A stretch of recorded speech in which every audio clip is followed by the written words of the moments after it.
right. Hello, chat. How's it going? Hopefully well. We're back. We're continuing with the Cursed Relic grind. After basically just a stream of bugs last time. That stream was legitimately just like one bug after another that held us back. But this time, it will be different, right?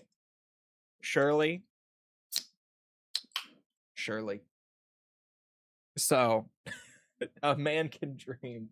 It was so weird, though. We've never had really even one crazy bug like that out of any of these streams. And then that stream, we just had 3, like, in sequence. So I don't know what that was, but I'm gonna assume it's not gonna happen again. We'll see. We'll hope. I'm actually shocked that I did not get update requires restart. No, we're just in. We're just good to go. It has my save file, thank God. That was the first thing that screwed up last time. Was my round 40 save file just disappearing. We have a save file.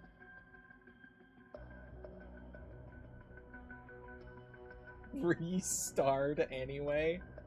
Oh. It's a very unfortunate typo to enter on.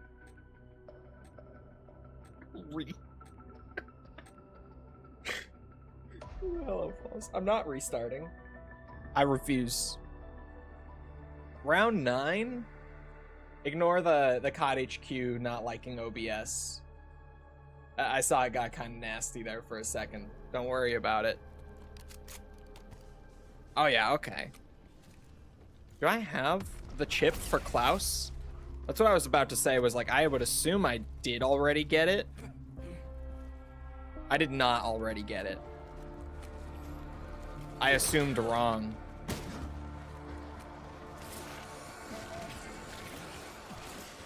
Also, what? I'm gonna go nap after that one. Wow. Nap at a time like this?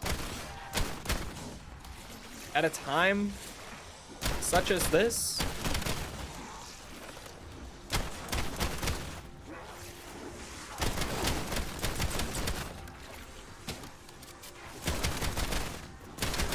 You're missing all this Akita action, tactical Akita action. Was such good shot, I can forgive you for stealing my kill. Look at it. Ooh, ooh, ooh. My favorite ASMR is on. She means the Akita, of course, chat. That's what she means. She just really likes the sound of this one.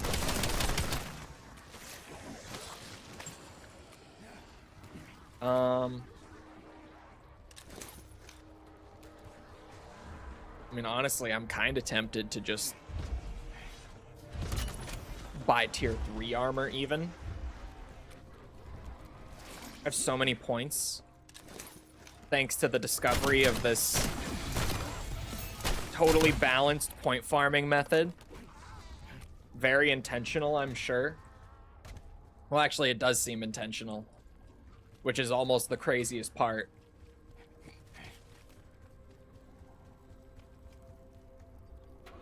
I say that that's the craziest part.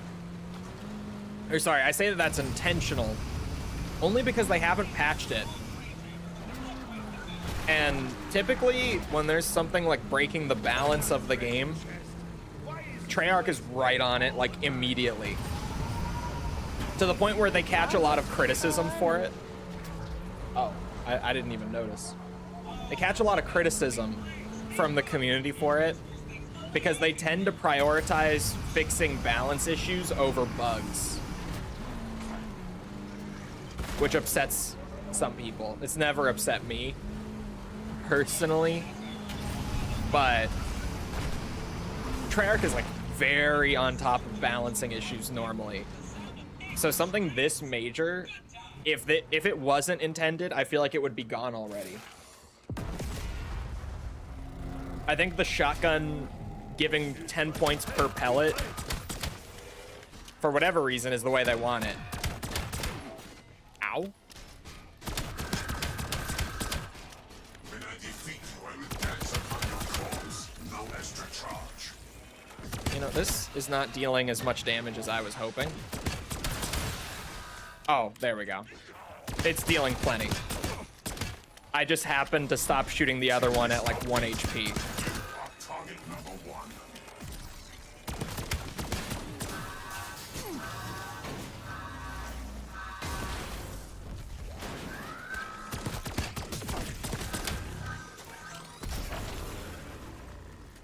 I mean, that works. Bullshit on exploding Matryoshka double act. This looks important, so Nikolai will take.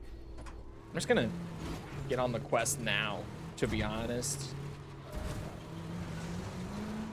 Just gonna knock out the gauntlet now. I've got the stuns already. I got plenty of points. I've already hit my perk limit. Like, there's really not a reason to not do it right now.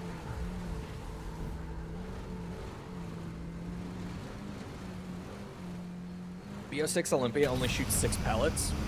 That's a pretty normal amount for a Call of Duty shotgun, believe it or not.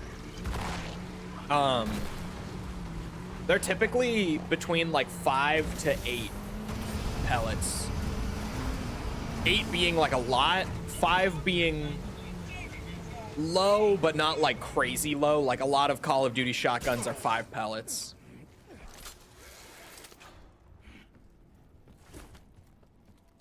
Start Cyberpunk. If only Nikolai's You're playing Cyberpunk and you didn't tell me? throwing stuff. I love Cyberpunk now. Bugs are funny, balancing issues are not funny. Makes sense to me. Yeah, people just get pissed at it because, like, what's it? People will say that they're patching the fun out of the game when they find a crazy exploit like this point farming. Say it wasn't intentional, people would be like, oh my god, this is amazing. I found this. And then they'll patch it like in a day once everyone finds out about it. They're like, what? Do they not like fun? Do they not like me having fun in their game? It's a PvE game, man. Come on.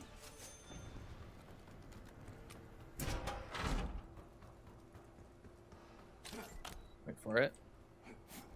Played State of Decay 2 yesterday. Because it's connected to Xbox, I had to sit through like 14 achievement pops. Yeah. System is operational.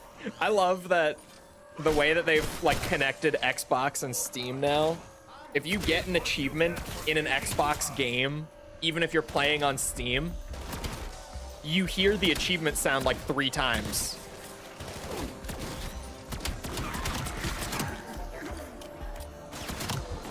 It's great. Oh. I'm throwing me a Casimir. It's kind of nice. This will not be empty for long. Come on. Come on. Mickle. We're gaming. Going to round 40. Again. This will be our 3rd time going to round 40 for this relic. Just this one. Thank you, Call of Duty Black Ops 7.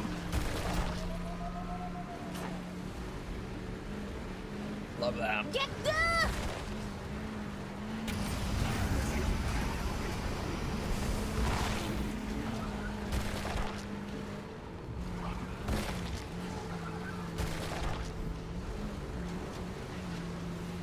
How did you become as fuck?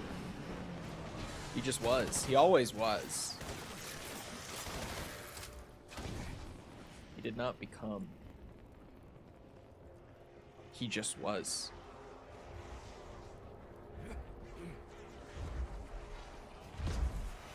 Please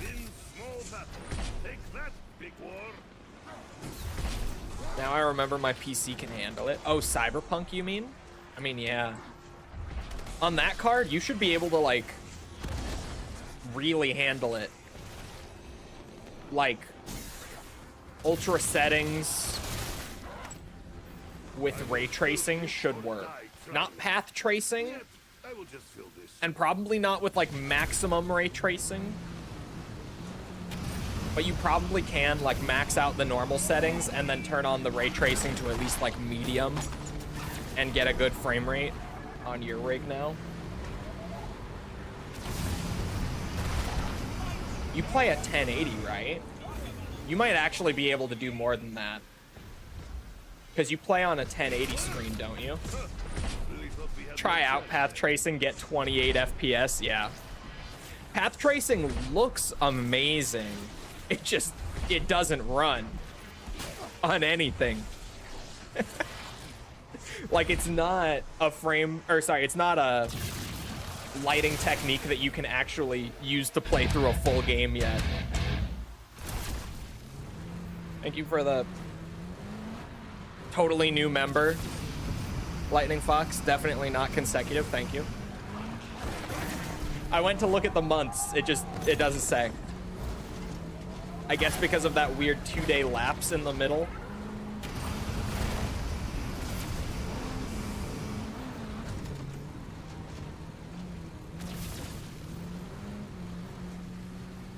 Only requirement is $5,000. No, like, False's PC could do it if all she was trying to do was take a screenshot real quick.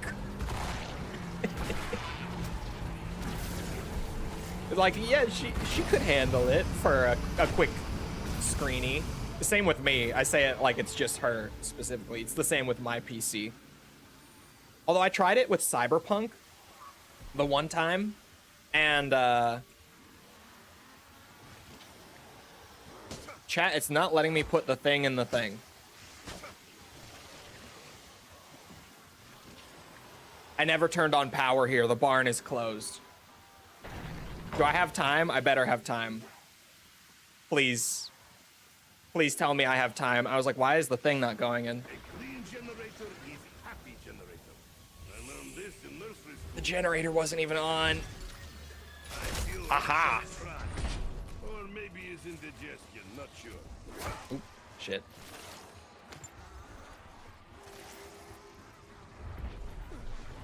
First ever to fail this. I genuinely just forgot to open the barn and actually hit the power switch for farm. I'm a bit of a 30 FPS defender. Don't you defend it to me. Don't you do it. Chat, is the YouTube stream okay? Some say half empty. It's telling me it's not, but it looks fine. But the dashboard is freaking out. In more ways than one. Isn't this the game where I can pick the size of my PP? Yes. No issues on my end. YouTube stream is fine. Okay, weird. It's like freaking out and telling me that it's not okay. And it's also, I've had a view count of 1 this whole time. I don't know if that's just on my end. It could just be on my end.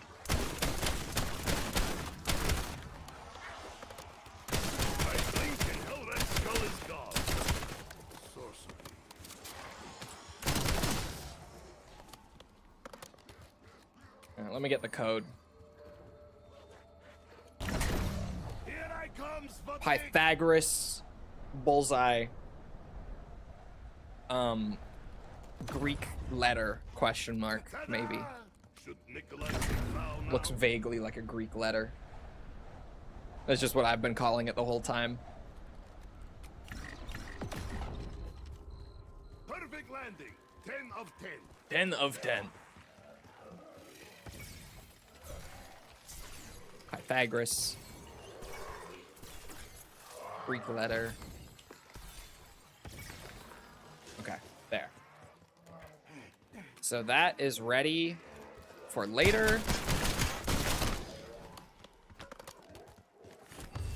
Now we just go back to blasting rounds / pulling points together, getting set up.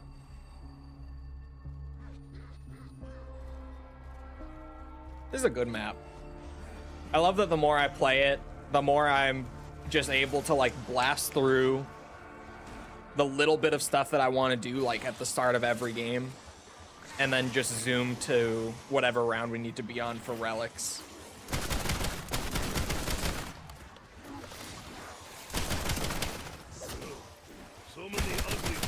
Has a nice learning curve to it. Ashes of the Damned. Not to where it's like super difficult when you start playing it, but to where you just like, I've played so much of this map and I'm still learning little ways to like optimize it and do things faster and all that. You still an Akita meta hater? I think this should be patched. I don't think this should stay in the game the way it is right now. But because it's so effective at getting me a shit ton of points and killing at a decent rate while doing it, you're crazy if you think I'm not going to use it. I don't think they're going to patch it. I was going to say, like, until they fix it, but I don't think they're going to take it out. It seems intentional. Genuinely.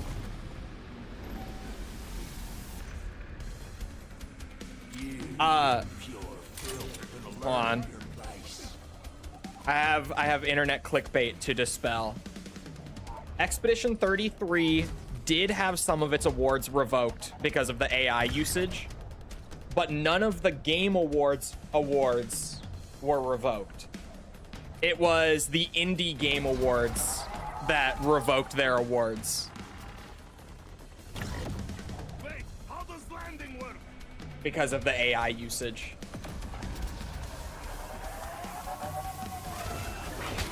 My YouTube dashboard is telling me it's freaking out again.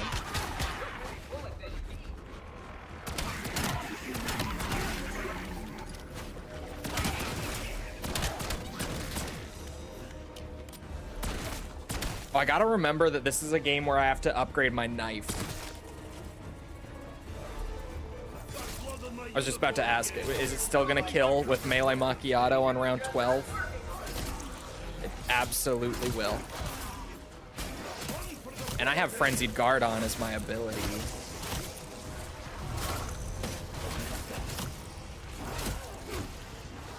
I love that I have not camo grinded the knife at all. And just from doing quest stuff and relic stuff, I'm almost like halfway through the elimination requirement for it already. Just from playing the game.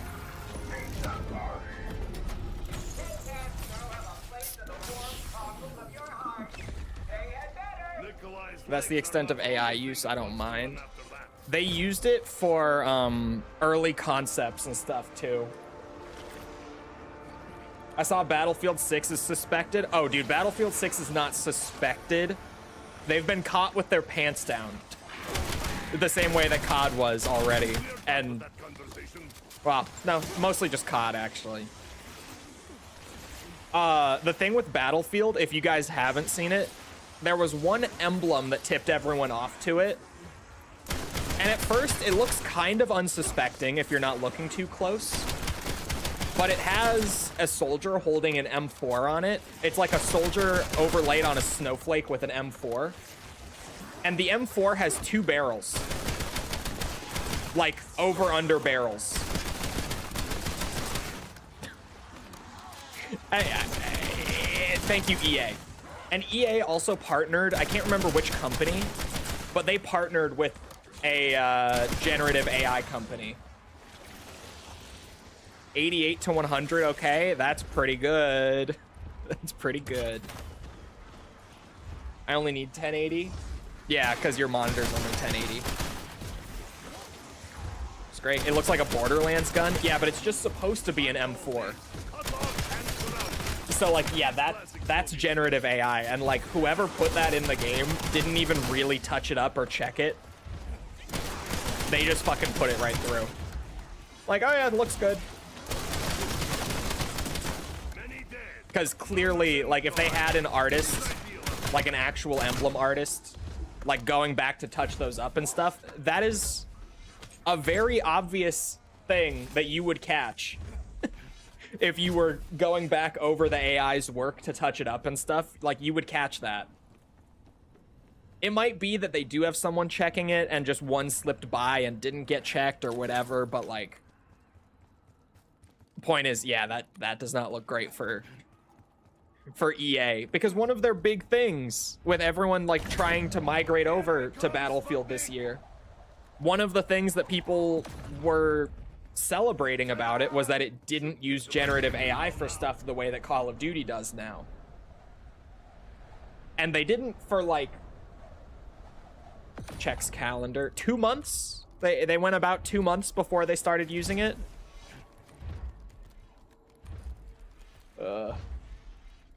By the point of using AI in game assets, you've already thrown quality control out the window. That's true. To be fair, that's true. By the time you're generating game assets, you're not too worried about the quality.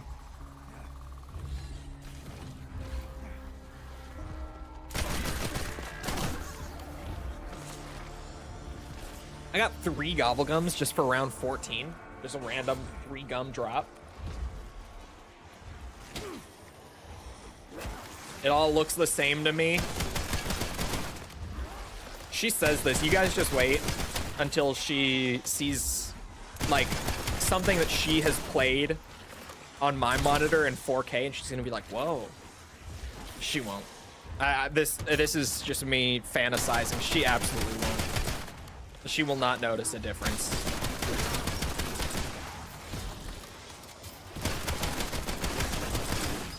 The only good use of AI is for my AI girlfriend.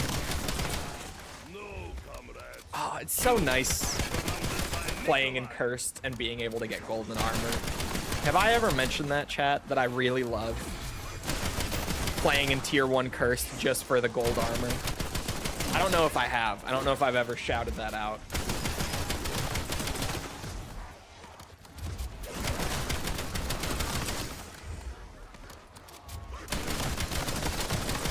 I have low standards, clearly.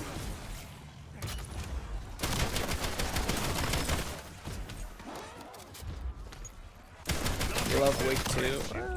As much as golden armor, hard to say.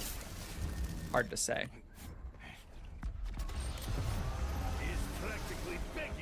Judgment Square. Perk number 6 incoming.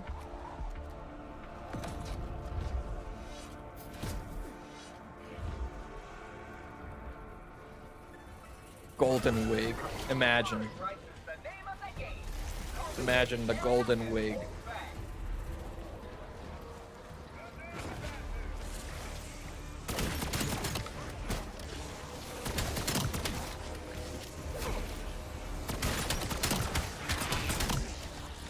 Uh-oh.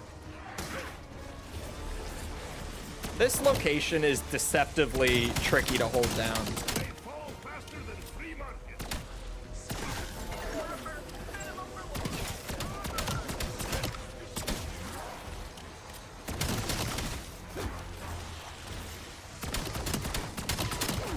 Not a COD gamer, he's a God gamer. See, at least someone gets me.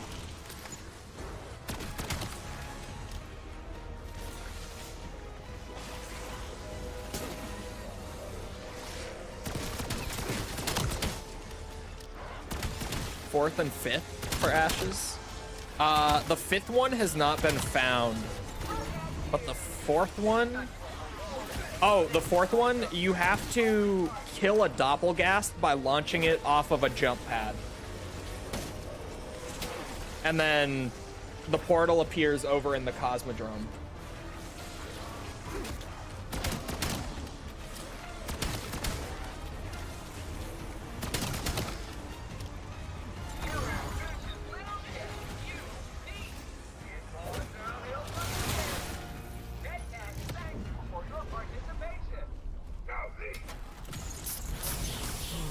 I got 2 perks. Let's go. And one of them's Mule Kick, too. Mule Kick and Vulture Aid. This game is just blessing me. 2 free perks from one task, and they're both great. Wait, how does landing work? Perfect landing. 10 of 10. 10 of 10. Good news. Mule kick means I can grab my friend. I am willing to acknowledge how wrong I was about mule kick in this game. Although I will stand by, it's mostly for Cursed because, like, I don't really need 3 weapons in BO7 unless I'm playing in Cursed and I want to have, like, I'm very easily convinced. a point weapon, a wonder weapon, and then just like a bullet weapon. Put the Akita in the mule kick slot. There we go. Oh my god, I flipped the round before I came down here. What's wrong with me? I thought that felt a little chaotic. I'm guessing Street Kid is the most used. Street Kid is what most people go with, and I believe it's supposed to be canon. At least I vaguely remember something about that. But if you ask me, the Corpo one is the most interesting. But that's just like personal preference. All of them are good. I've done all the life paths in Cyberpunk and they're all good. If I had to choose one that I thought was the best, I thought the Corpo one was the best one. I'm a Nomad forever. Nomad was the first one I did, like when the game first came out. So I like Nomad, and I have a fondness for it.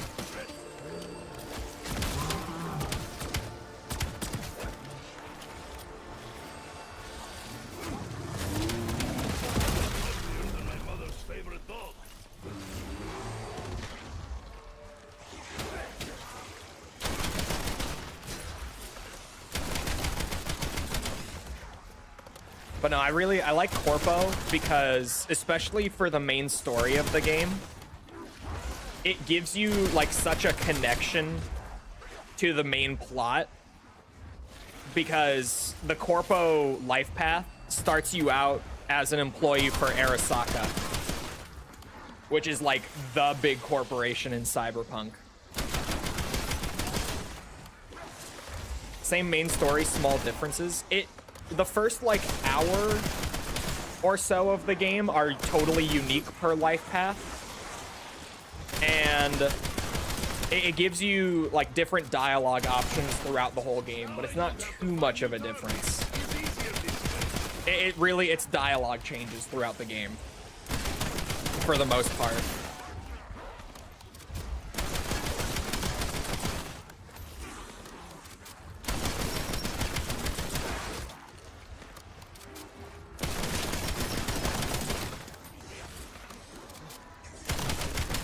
Yes.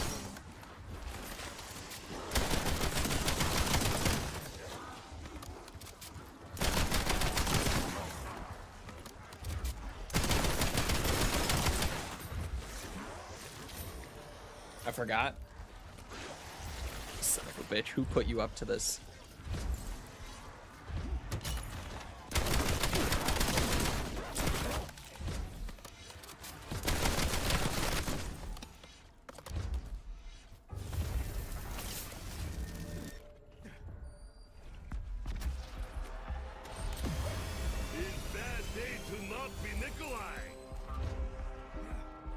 Yeah, we're kind of just blasting at this point. I really do just have to get to around 40. Still recovering from eating those balls. That's a good sentence.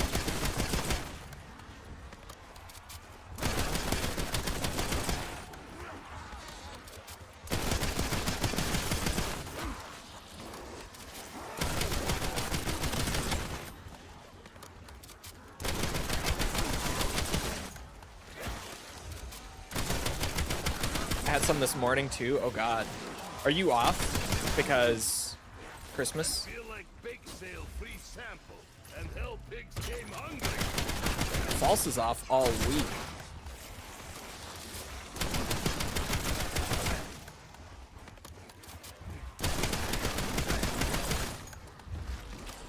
No, I was at work. Well, surely they can't have that much bourbon in them. Right? Right?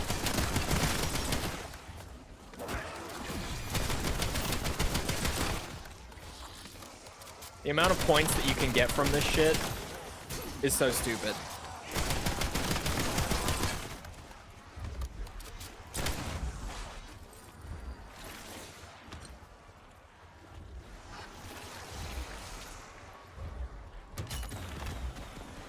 You don't bake them or anything? What? What exactly are they? They have enough.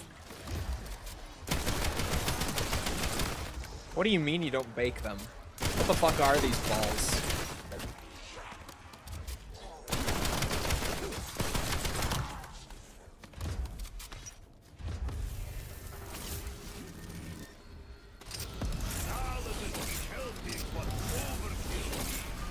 Ashwood?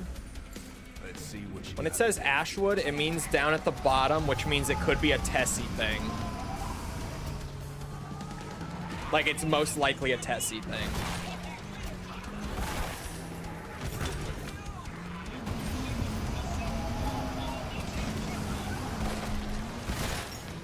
Oh my god, how did I avoid everything that explodes there?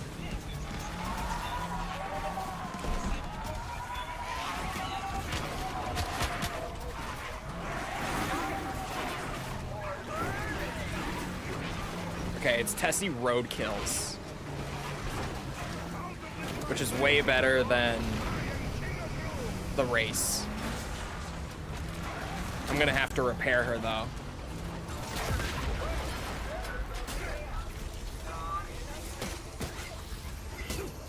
He carries our hopes, our dreams, and about 3 sticks of dynamite.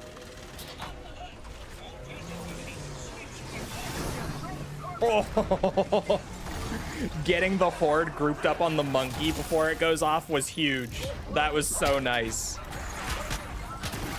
Oh my god. There were free Casimirs in there. Like turtle doves. It was just earn to die 4, or however many games there were. I got free double tap from that too. Now we're talking. I was gonna say, it's gonna make the Akita even more ridiculous.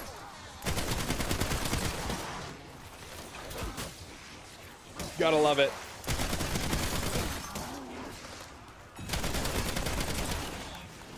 Okay, hold on.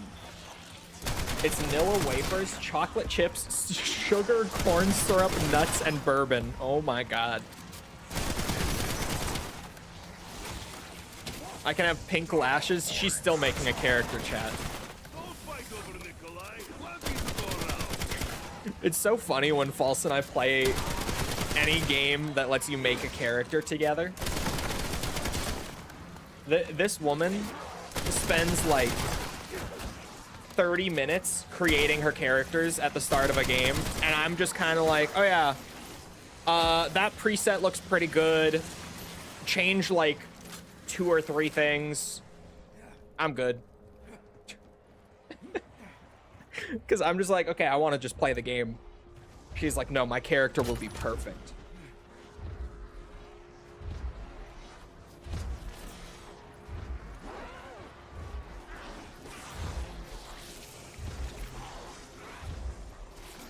Should do round 60 boss clear at the end of one of your relic unlock games. Well, yeah. Maybe.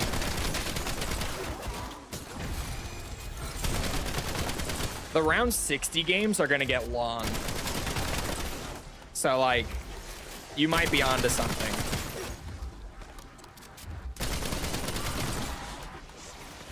I think they've only found 1 round 60 relic on Astra so far. It's kind of funny the way that the relic stuff has ended up working out beyond Ashes. Because with Astra Malorum, Very catchy tune.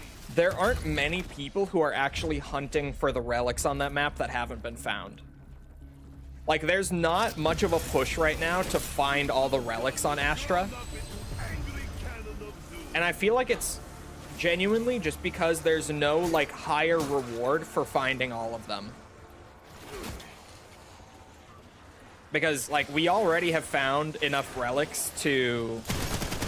Like, if you get everything that's been found, you can easily get all the way into tier 3 and then, like, just mix and match whatever you want. Nice and easy. And especially because the relics carry across between maps. Like, the Astra Malorum relics can be used on Ashes of the Damned and stuff. I feel like there's just not much reason for people to hunt them. Or at least, like, not really hunt them.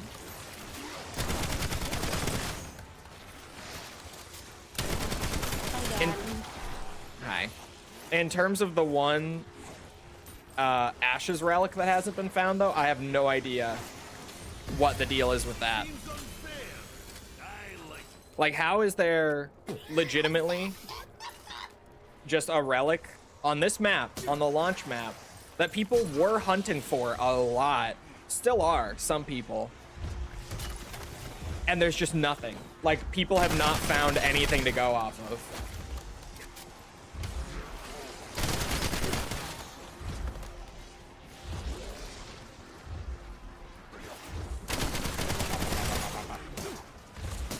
It's a bad day to have eyes.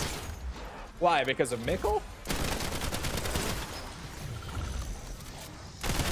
Getting my Akita camo grind done too. Although now I don't even need all these points.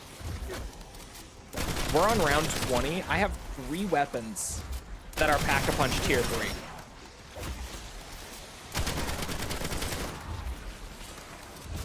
The points that I'm getting here are just gonna go towards the next weapon I get. it's like Belinsky family wedding. No survivor. Where's the mystery box at?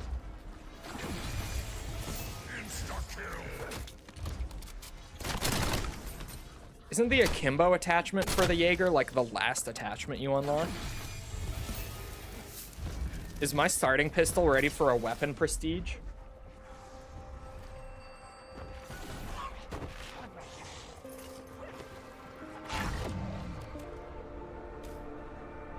Oh, because of Epstein.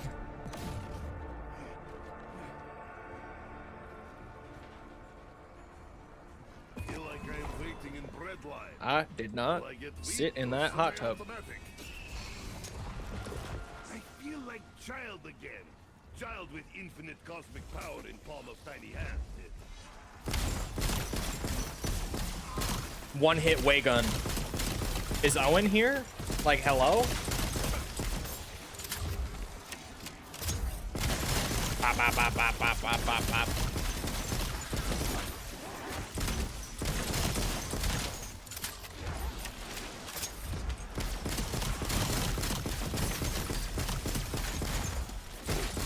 Bop, bop, bop, bop. Change drum. Oh, I've seen it. I've seen it.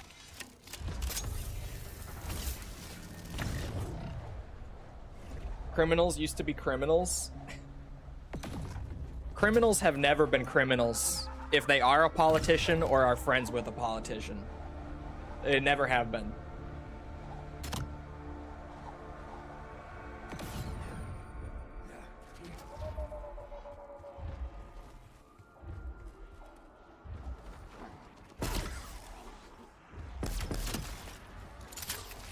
Except that one time in France.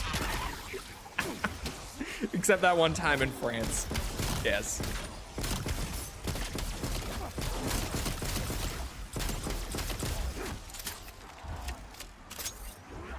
Bop, bop, bop, bop, bop, bop, bop. I think this counts as warm-up.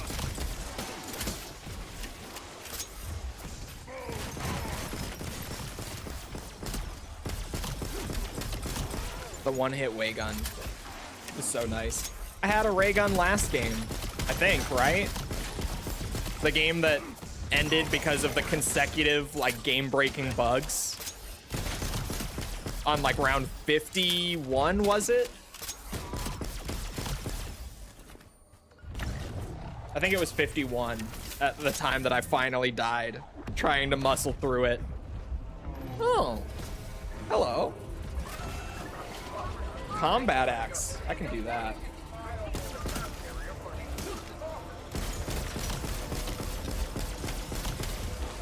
What's gonna happen? Absolutely nothing. Nothing was ever going to happen. These files, even though we are seeing them publicly now for the first time, as much as, or as little as we are, these files have been in the possession of the DOJ for nearly a decade at this point. They've seen even the things that we have not seen. Like, they know more than we do. Nothing was ever going to happen. Like, genuinely, nothing was ever going to happen.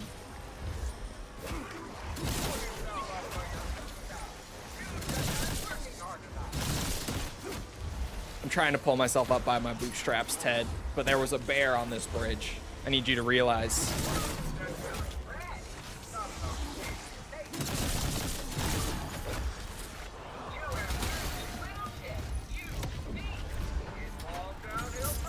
Two perks again? Deadshot and PhD? What is my luck this game? What is this luck? I have the perk limit on. I have the 4 perk limit enabled.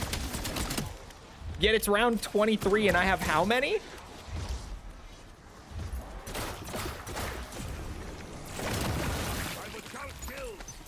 I would count my perks, not kills.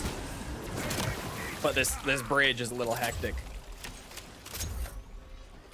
Great fast spawns though.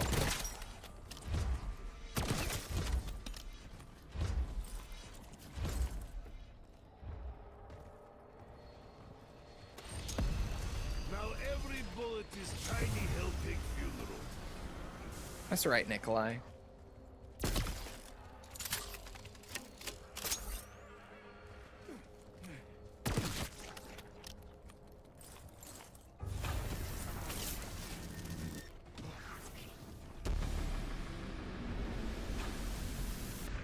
Want to revisit 2006? That was a good year. What games came out in 2006? Do I want to go back to 2006? I feel like 2006, at least from memory, it was like a solid year for gaming, but not like an exceptional year. But I feel like I'm forgetting a bunch of stuff. Yakuza 2.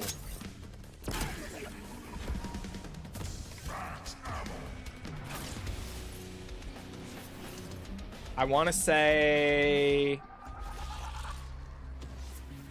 Ooh, Gears 1 is a good call. I don't know how I didn't think of that. Gears 1, that's a big one. Twilight Princess, Oblivion.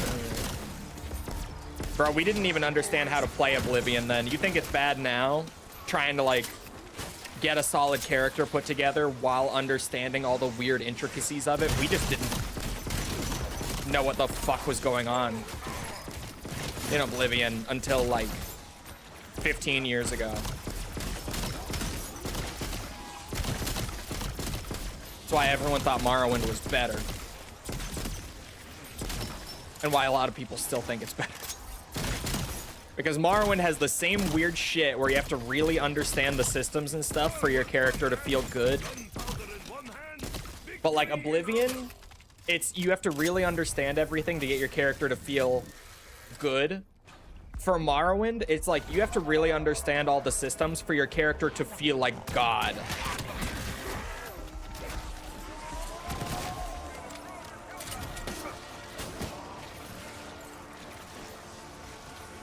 Morrowind is better. It's true. He said it, not me, but it's true.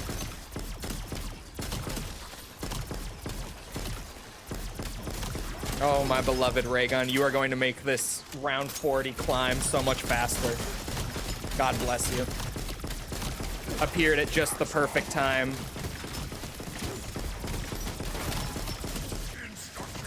Oh, ray gun. You know what's crazy? I get a lot of ray guns on this map. I think I've gotten like one Mark II ever. Genuinely. I feel like I've only gotten the Mark II on this map like once. I play the survival maps. The Mark II is everywhere. I play the actual main round-based stuff. Nowhere to be seen. Like, does the Mark II exist on Ashes? I don't know. I feel like I got it one time. Oh, I did get it one time. I got it on launch day. Literally our first game that we played, I got the Mark II. I was like, when did I get it? It was launch day BO7 stream. I got the Mark II on Ashes, and that was the only time I've ever gotten it. Which is saying something with how much we've played this map. I actually believe there's a side quest that guarantees a Mark II. I feel like I saw something going around about that. I think there's a guaranteed Mark II side quest. Which could maybe be something fun to spice up this game. I don't know. Just thinking here. Could definitely make a climb to round 40 a little bit more exciting. If I learn a new way to get a Mark II every game. I mean, shit. Go back to 2006 and buy Nvidia stocks.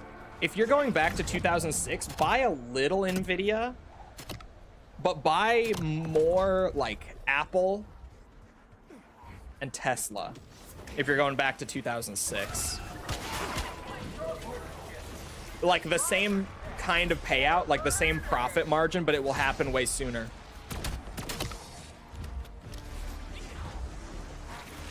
Armored Core Mobile 3. Oh yes, that's a real reason to go back to 2006, isn't it?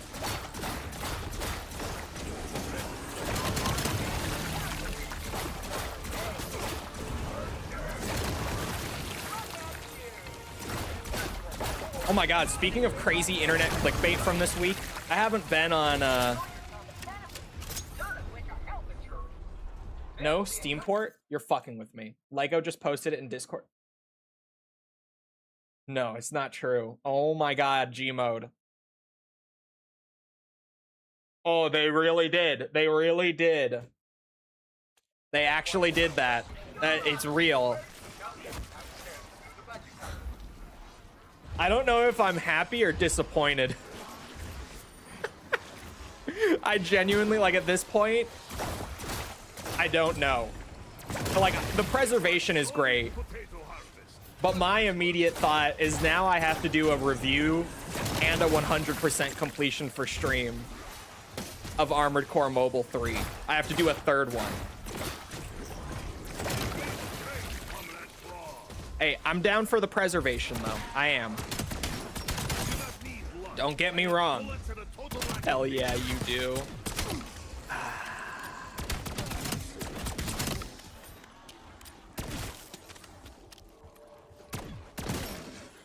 Can I ask why people are so hyped for the mobile AC games? It's not because the games are good. Like, even, like, the most diehard AC fans are all pretty in agreement with Mobile 1 and 2 that they were shit.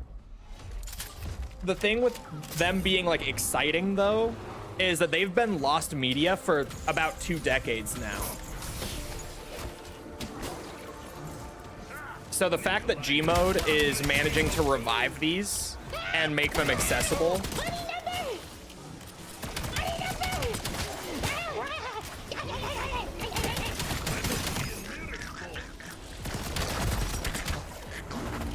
is a big deal.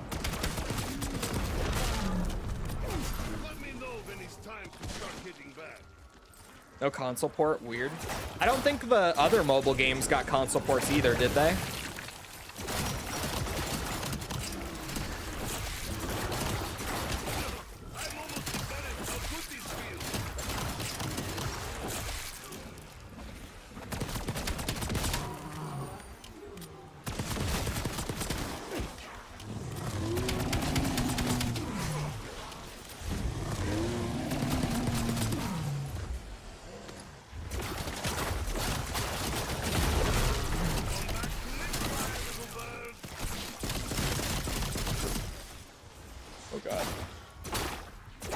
Oh, they did get a Switch port.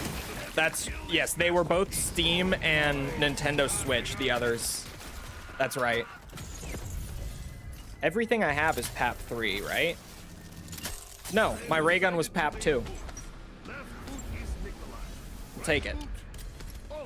Is my knife PAP? It is. That's crazy. The Akita is so busted. Like the fact that I have 4 PAP 3 weapons this early. In Cursed, where things cost way more.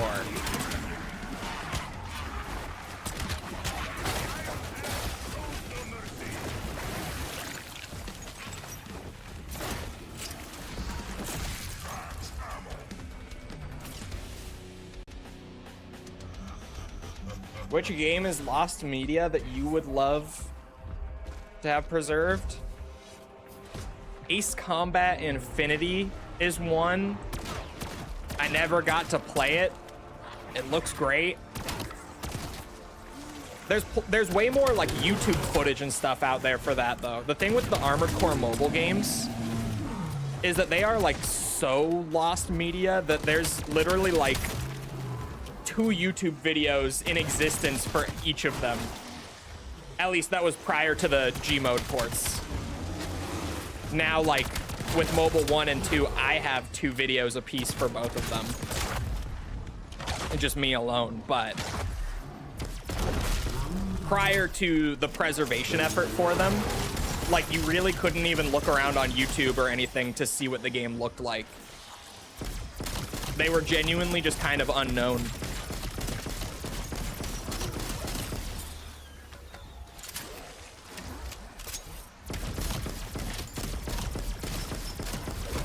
The scrapped Metroid Prime 4. Oh, you know what would be cool, actually? The original build of Metroid Prime 1 that they ended up scrapping and restarting from. That would be actually sweet.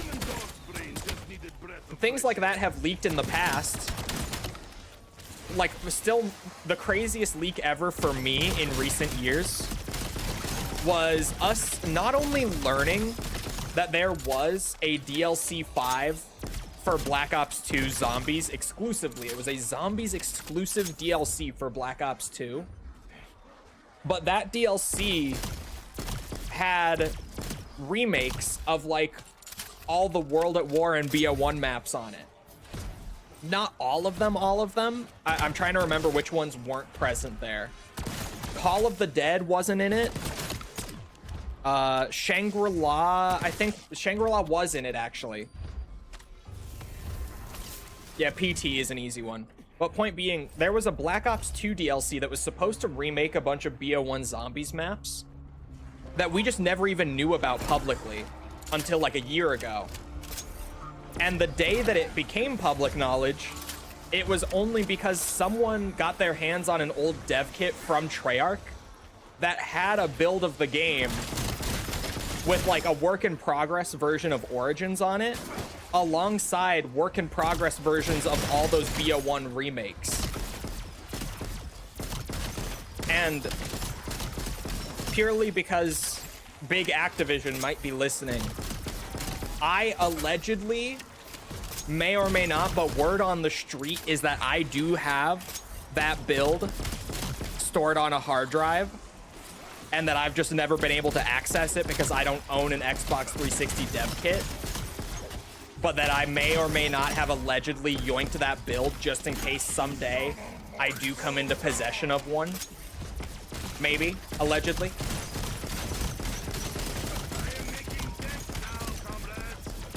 It's possible. It's been rumored. Right? Word on the street. It has been. Everyone's heard about it. That was like the craziest, like, scrapped game content that leaked in recent years that I was just like, what the fuck?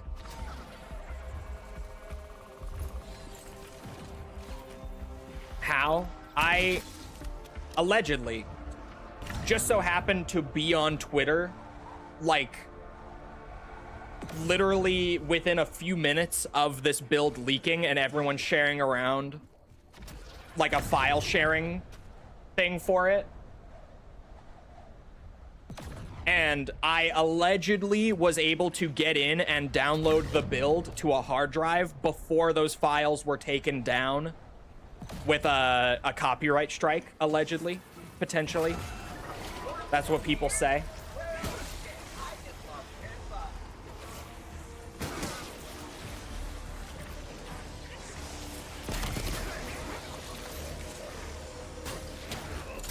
Nikolai is feeling delicious.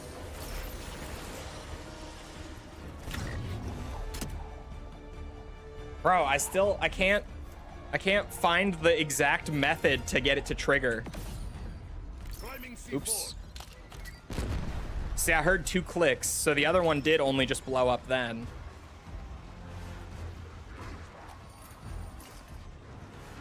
Uh-huh. But the build is allegedly, like, completely unplayable without an actual dev kit. People say that I even tried to boot it in Xenia with, like, all sorts of workarounds attempted. Like, Xenia loaded with JTags and stuff like that and just was not able to get in no matter what. That's what people say, at least. It does apparently allegedly require like an actual dev kit. You just can't get around it. You just genuinely need one.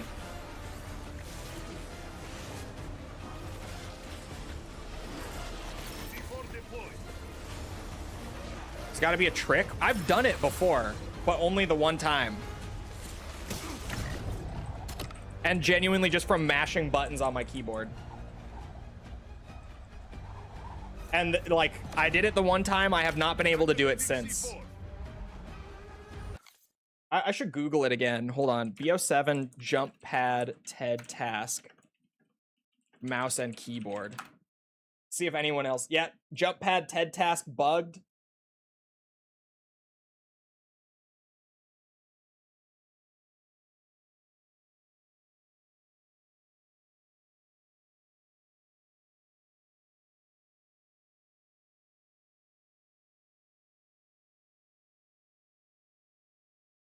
I found a way to complete it.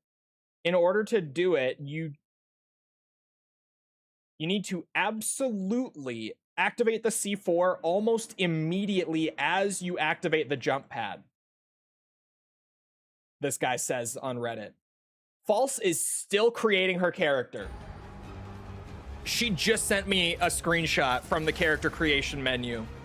She is still creating her cyberpunk character. I said 30 minutes. It's been like 50. C4 charge out. C4 trigger.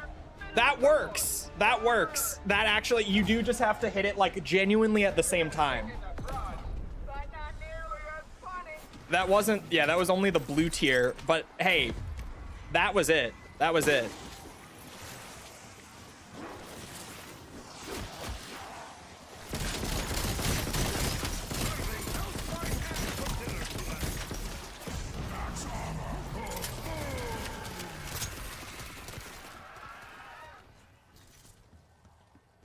How intricate is she making her dick? Very. I was hoping for a Mark II. I kind of want to learn the free Mark II quests. I feel like that's one that's worth learning.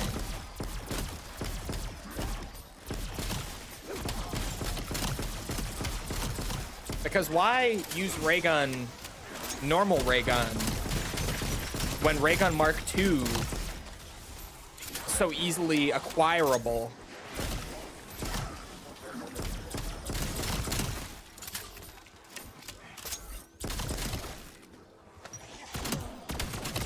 I got so excited I shot a load, my bad.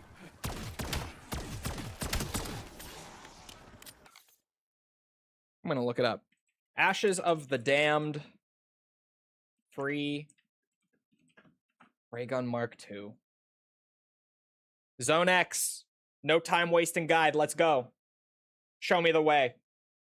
Here is how you can complete the free Mark II Easter egg in Ashes of the Damned. The rewards for this Easter egg seems to scale with rounds, so I'd suggest if you're looking for the free Mark II that you at least reach round 18 before completing these it's steps. not guaranteed. If you do it prior to round 18, you'll likely get rewarded with free perks and points. Okay, in his footage there though, as he said that, it dropped 2 Mark IIs for him on round 19. First step of this Easter egg is to turn on all of the power stations around the map and then drive around the map with Tessie breaking open these wooden barriers. Once you've done this, use every single jump pad on the map and complete a loop. It does not matter where you start, just make sure that you complete a full loop using every single jump pad. Once you've done that, head to spawn and pass 4 rounds, and after hitting 4 rounds, this light will begin blinking. This light is going to blink a number code at you. This will be different in every single game. This seems like it might be a pain in the ass, but okay. I'll start there. Just try to get the light blinking at me. This seems like it might be more effort than it's worth. I say about a free ray gun Mark II, but let's see. I'll be the judge of whether or not this is worth it. Go around the whole map on jump pads in a loop.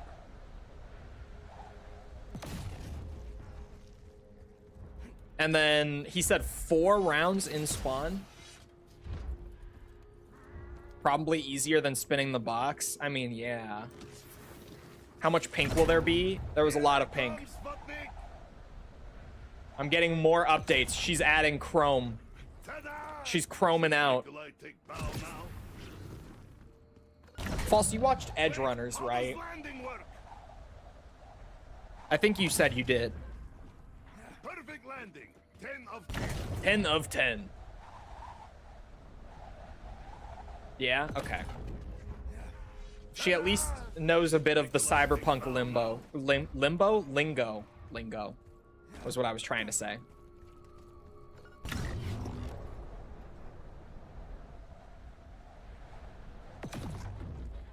Oh, yeah, because we talked about it, and False said that at the end, she thought that when Lucy was on the moon, she should have just taken her helmet off while standing on the moon.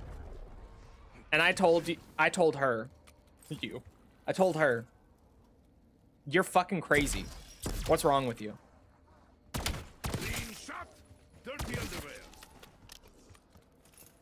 That's about how that went. How big is it?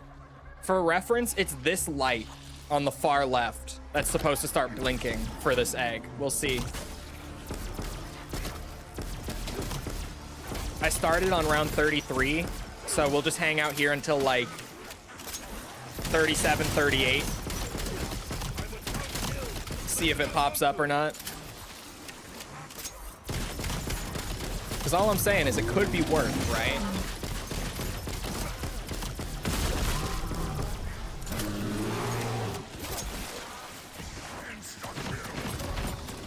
I call this cut off and grounded. This classic story is legendary.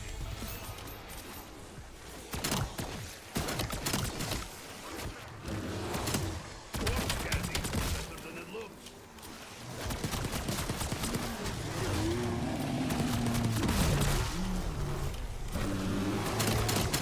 This thing is really good against bears. Can never take that away from the starting pistol. I don't even have napalm burst on it. It could do more damage. Am I excited for season 2?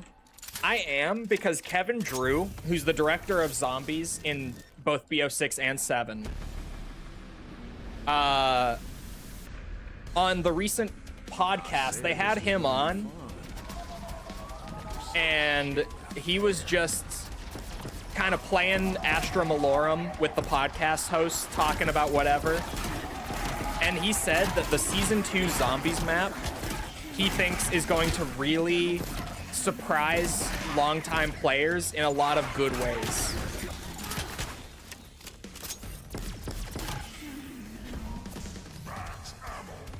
Season 2 of Edge Runners. Oh.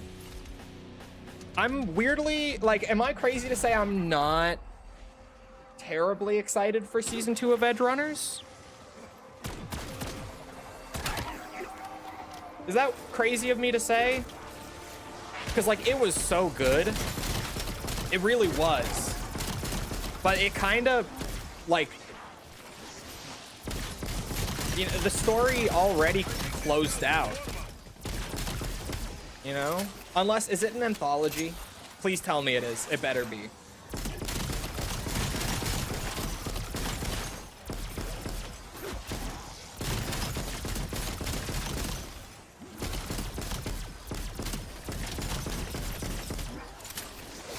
It's a new cast? Okay, thank God.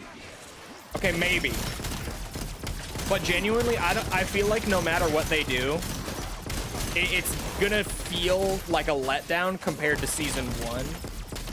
And I think a lot of that is only because there really wasn't much hype around season 1. Like, it kind of just, you know, it got announced and everyone was kind of like, okay, might be good. Cyberpunk is kind of cool. We'll see. And then it came out and it was amazing. And it surprised everyone by being as good as it was. But I feel like now the expectations are so high that kind of no matter what it is, it's going to feel like a disappointment, if that makes sense. I feel like it's in one of those spots.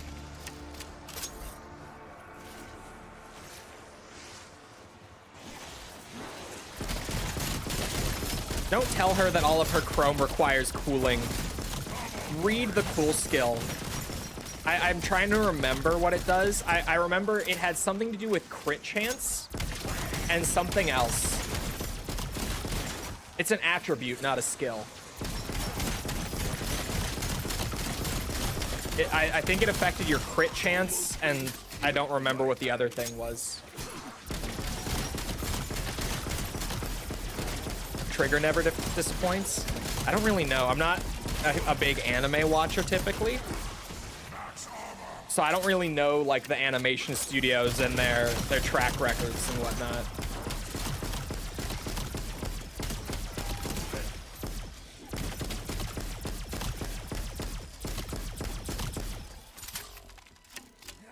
Okay, 38. This is like 4 full rounds in the spawn area. The light should start flashing.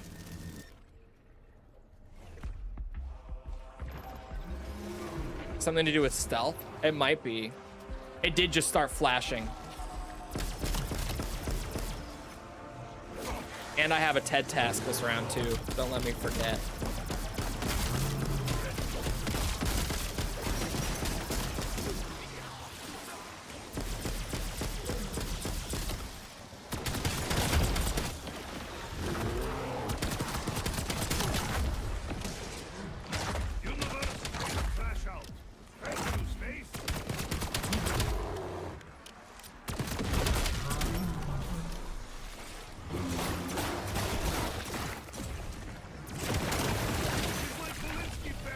I don't have to download it. You don't even have to download RAM in the Cyberpunk universe. It's crazy. It's just based on how smart you are.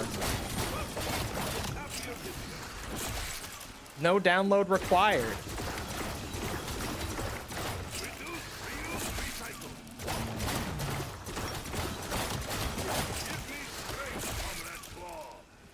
I love how you say that you know nothing about, like, PCs or building PCs, but then you're, like, in on jokes like downloading RAM. Download more RAM.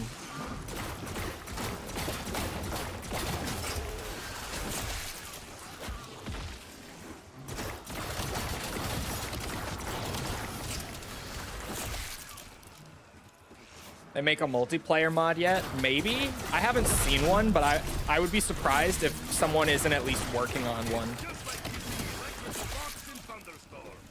You just gotta play, like, the first 12 or so Yakuza games, and then we can play Yakuza 0. And Kiwami. He's working on Kiwami as well, right?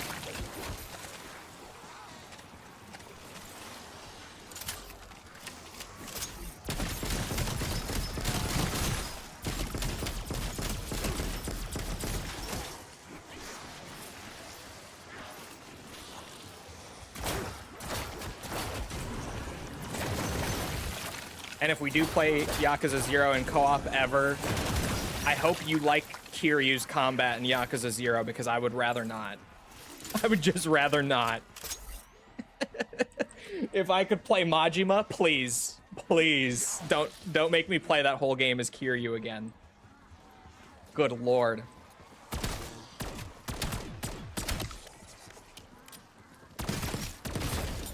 Oh, the Shadow Rift. Oh, we have a survivor. Okay, so how does this work then? Attention to this blinking and count the amount of times it flashes you.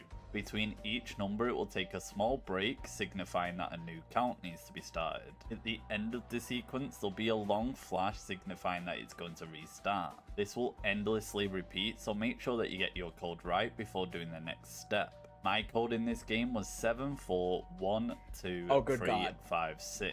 This means that I need to take the jump pads in that order. The jump pads in this game are actually numbered on the backside if you wasn't aware, but use this image that I'm showing you on screen and take the jump pads in the order shown to you by the light. Once you have actually done all of the jump pads in the correct order, take the final jump pad back to Ashwood, closing the loop. This will then spawn a portal somewhere in the sky between two jump points. Do not take a jump pad until you find this portal. Just drive Tessie around looking for it. Once you have found the portal, take the jump pad that aligns with it and you'll collide with it in the sky. This will teleport you to the middle of the map and spawn a bunch of loot and money. If you do miss the portal, it will restart the whole thing and you'll have to go into the next round and start again. But if Okay, that's not too bad. I just need the map of the numbers.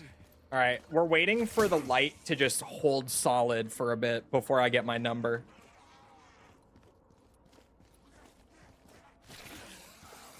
Like that.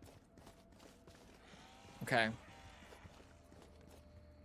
1, 2, 3. 3, 6. Should I be writing this down?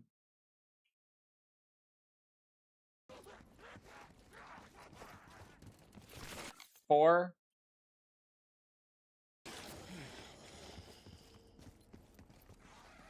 7. 2. 1. That looked like a 1. 1, 2. 4. 1, 4. Oh, that does actually work. Okay, I'm like looking at the map. I'm like, that doesn't seem right, but it is. 1. Oh no, that's the end. It would end on a 4. Okay, so I need to start by going from Ashwood. Well, I need to run, I guess. From Ashwood to the Cosmodrome is my first jump. This actually doesn't seem that bad. Am I going blind? The worst part is going to be running back to Ashwood to start.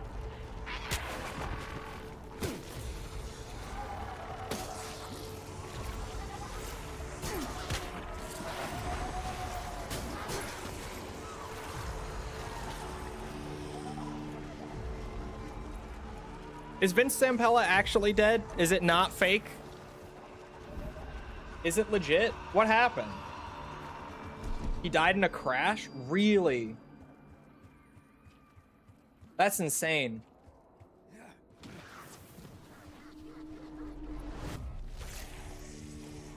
It's real? What the fuck?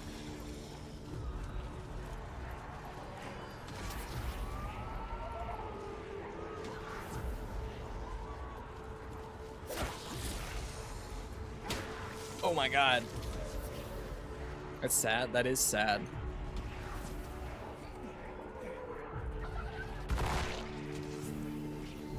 At 55? I thought he was younger.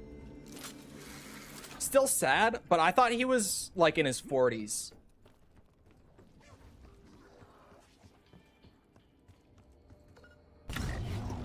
Okay, so...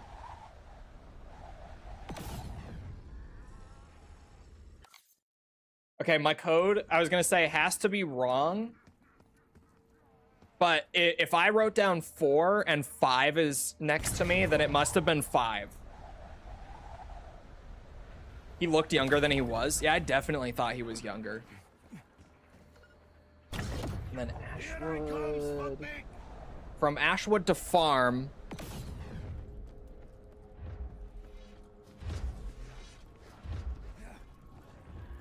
This actually might not be too bad. Assuming I did get the code written down right. It seems right, aside from that one mistake. But then that must have been a 5. And then I go basically just the rest of the loop around to the lake back to Ashwood. And that should close my loop and spawn a portal for us.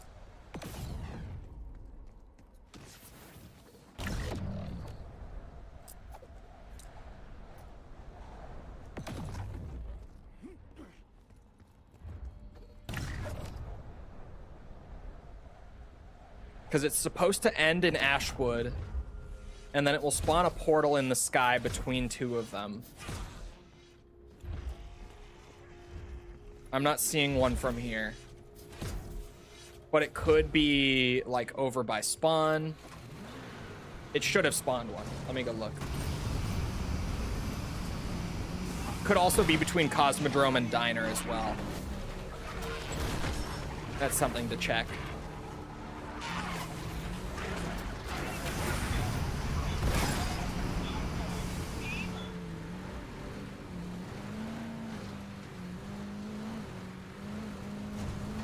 Oh, shit. I got it. Control, yeah.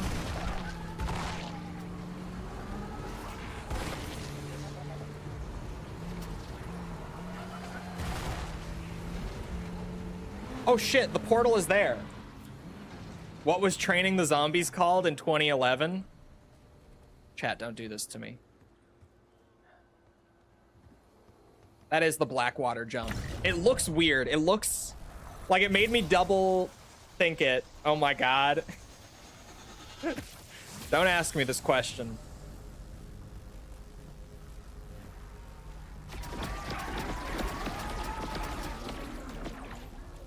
What? Oh, it worked.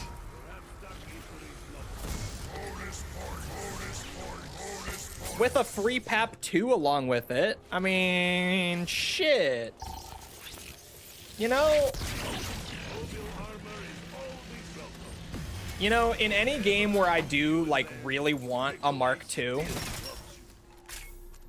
I could do that. That's not that bad at all. It seems more complicated than it is.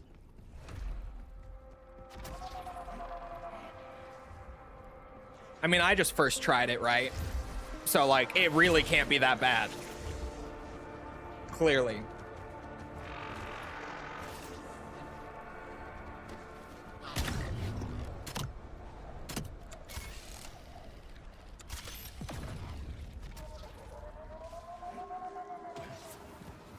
Chat, I got better trivia for you that goes beyond knowing one meme that's gotten really popular lately.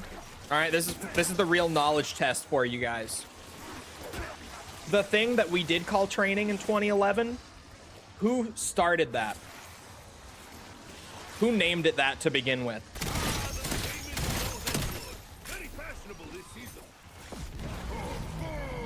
See who the real knowledge havers are. Who the phonies are.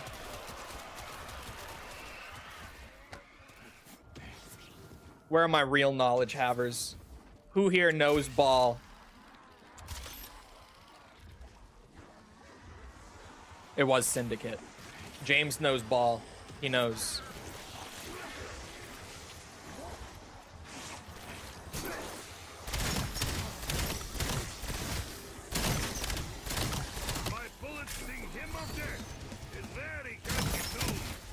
This Mark II feels... Oh no. No, that feels about how I remember it, actually. I was gonna say, is it weaker than it should be? But no, that seems about right. For round 39, I have to remember what round we're on.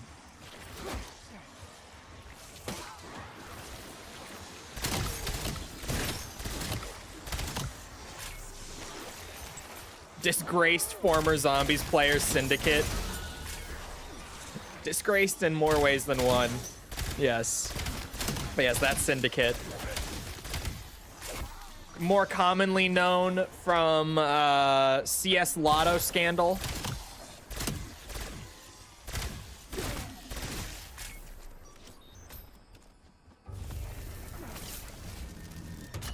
Yeah, we were just talking about Vince. Oh, I thought that was a bear for a second. Don't launch the doppelgast by accident and screw myself that way.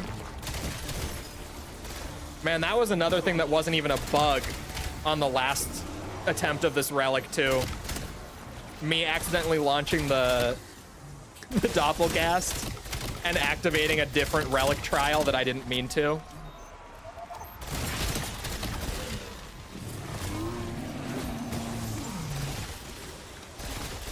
Okay, this bear is gonna get meleeed, because that's the way to get the first of the 2 wine bottles from getting a melee kill on a bear. Or actually, we're probably gonna get more than 1 bear this round. I hear another bear as I say that.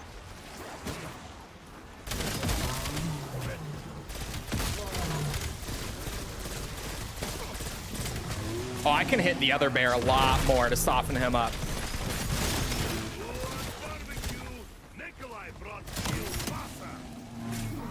Kielbasa, you guys get it. Fucking puns.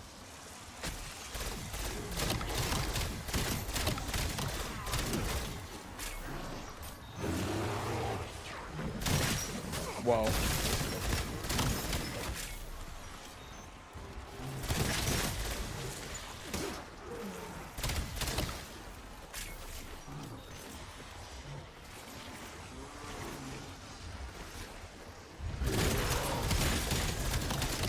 The Mark II didn't used to have a rear sight, I don't believe. If I remember right, it's just that it gets held weird in ADS and BO2. So like those 2 little things on the back, like with the beam, the little red lightning going across them, that lined up with the iron sight because the player held it a little weirdly. But I don't think it had an actual rear sight, unless I'm mistaken. It could have. Yeah, it was angled lower.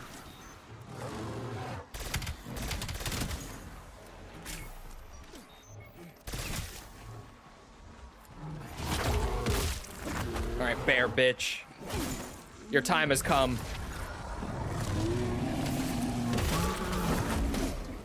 He has more health than I thought.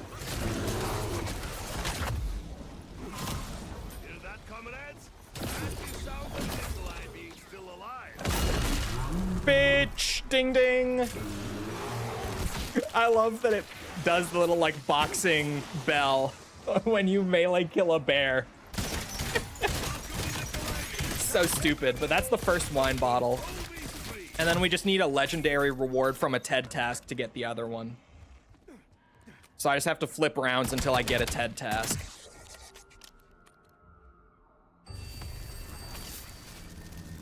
Please give me one right here. I beg. Or not.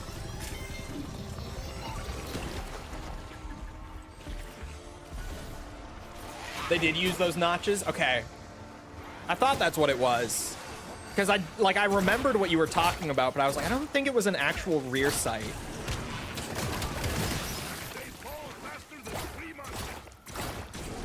The BO2 Mark II is still one of the best feeling versions. I would put it as the 2nd best feeling version. Behind BO4's genuinely immaculate Mark II. Just feels perfect. Not even talking about like the Wonder Weapon variations from Alpha Omega. Just the base ray gun Mark II that they added when that map came out. Oh, that is the best feeling Mark II. By far, it's so nice. Shame it came with such a shitty map. Sorry, I'm an Alpha Omega hater. I can't help myself. That is the one map in BO4 that I actually just hate. Do not like that map.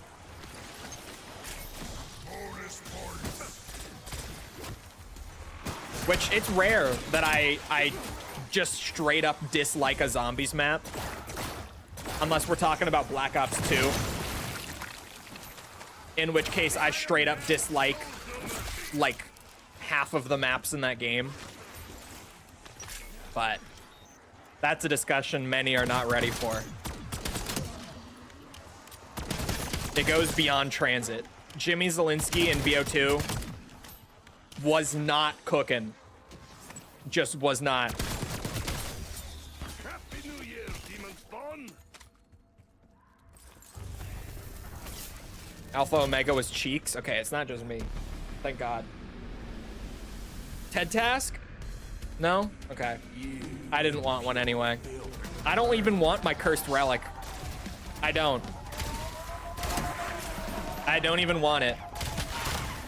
You know, it's not like after this I can actually get tier 2 opened up with this relic and do the quest again for another big reward in tier 2 Cursed. I'm not even interested. I am not.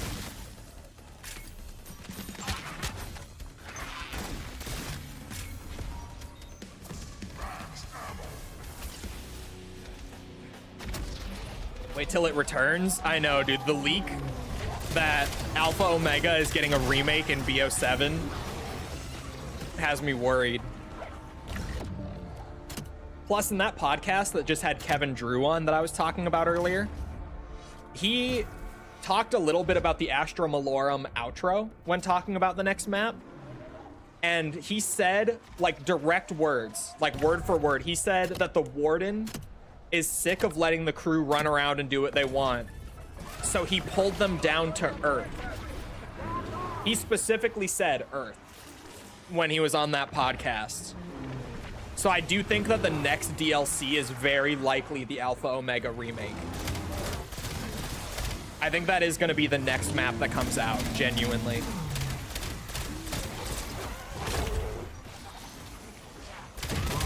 Because before, all that we got was just that they got like sucked into the ground and teleported somewhere. That was about all we knew, but he specifically said down to Earth. I don't know if he meant that like figuratively, which he could have. Like figuratively, he brought them down to Earth after they had, you know, gotten a couple wins under their belt. He could have meant it like that. But I'm taking it more literally. Especially knowing that there is a remake coming of a map that takes place on Earth. I'm definitely taking it more literally. There's my legendary reward. So easy. I'm glad we got a Mangler cannon. My bottle's not there though.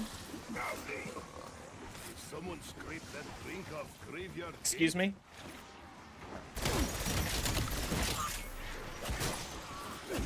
No, comrades. You are surrounded by Nikolai.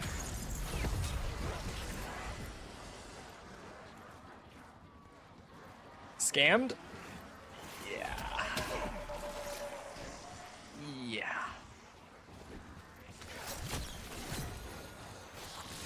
Seems like it. I did get the first wine bottle though, didn't I? I swear that I did. Thanks, comrade. Serving hellswine ham for dinner tonight. Right? Didn't I? I'm not crazy. Now I have to like go and try to place down the first one just to see. Because I swear I did pick it up off the ground. Like I remember seeing it, interacting with it, but I did it so quickly because there were zombies everywhere. So I could have imagined it and picked up like an ammo drop or something else that would have been outlined in white. Look and feel like what trains would want it to be. It's definitely... Okay, I did get the first wine bottle. I did. Okay, I guess we just play for the next one then. Only the bear is at 40? No.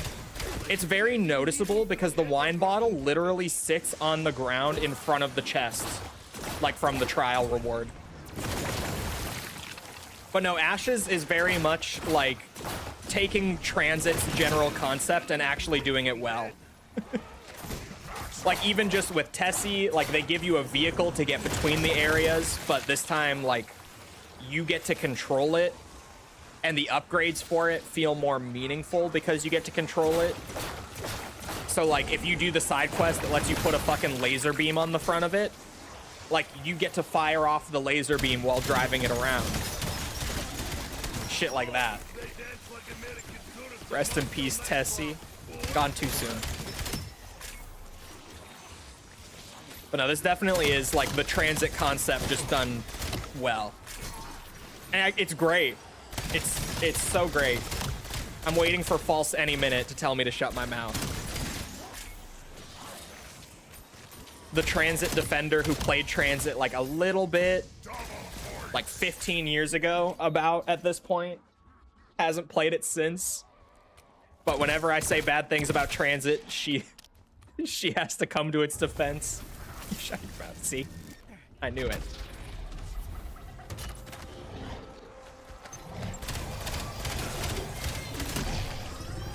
We did the moon Easter egg last night. So we're gonna revisit transit together soon. Small pit stop at the World at War remakes in BO1. And then we'll be on to BO2.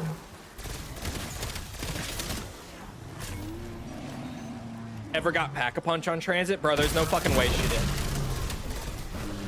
And like genuinely, she might not even realize why we would say such a thing. There's no way.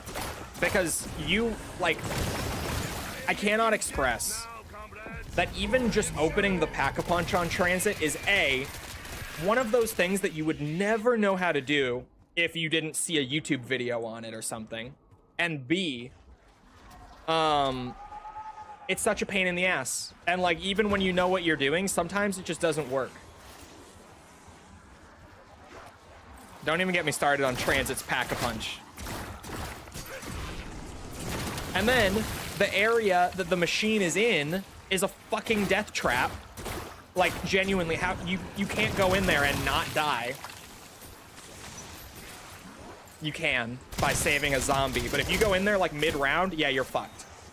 GG if you went in there mid-round. It's over.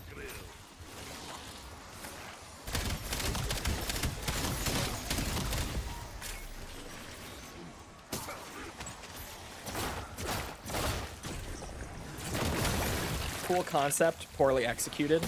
I played a modded version of Transit a few years back when I was still just a zombies creator. That was literally just Transit, but they took out the fog and the denizens within the fog. And you know what, chat? It made the experience so much smoother to play, but it made it just awfully boring. Like, genuinely, there was just no tension. There was nothing interesting about the map anymore. Like, there was just nothing. Once I played that version that took out the fog and the denizens. And the guy who made the mod literally made it just because he was sick of people saying that the map would be good if it just didn't have the fog or the denizens. So he made that mod literally just to be like, here you go. Here is Transit without them. It still sucks. And it did. It still sucked. It was just so boring without it.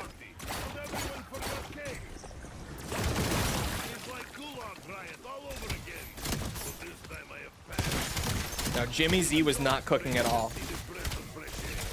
I haven't even told False who Jimmy Z is yet because it's not really important until BO2. I was going to start letting her in on some more of the background stuff around BO2 because I feel like BO2, like going from one map to another in that game without the context of what is happening at Treyarch and the zombies team would be so jarring and like make no sense, right? Like just not really understanding why half of the maps in BO2 feel totally different from the other half, like they're from an entirely different game.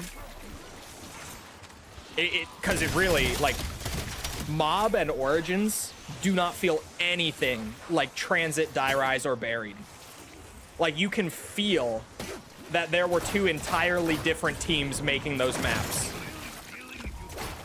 You can just feel it. They feel nothing alike whatsoever. And there's a reason that Jimmy Z got the boot after BO2 as well, in terms of, you know, he was not cooking. He was not. I think we can all agree which map is the GOAT. See, this is the thing, though, is that, like, the two BO2 maps that I love are also the two that are commonly argued between as being the best maps of all time. So, like, I don't even know which one you mean. Because for me, I immediately am like, oh yeah, fuck yeah. Everyone knows Origins is the GOAT. But you very well could mean Mob of the Dead, and I just don't know. It could be one or the other. And then I guess, like, Duraisen from BO3 is the third one that people will often say. It is Origins, thank God. That is the GOAT. Everyone knows it, everyone's talking about it. Mob of the Dead is my number 2. Like, my second favorite map. But it's gotta be Origins. It's gotta be. Spend them points? I have nothing to spend them on. I'm fully upgraded.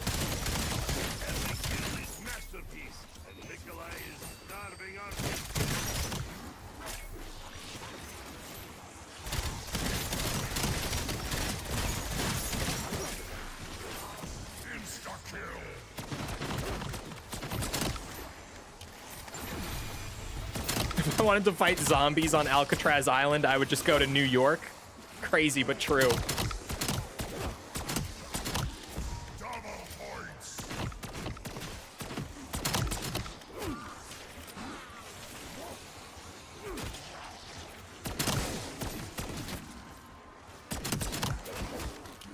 No, Origins is the GOAT.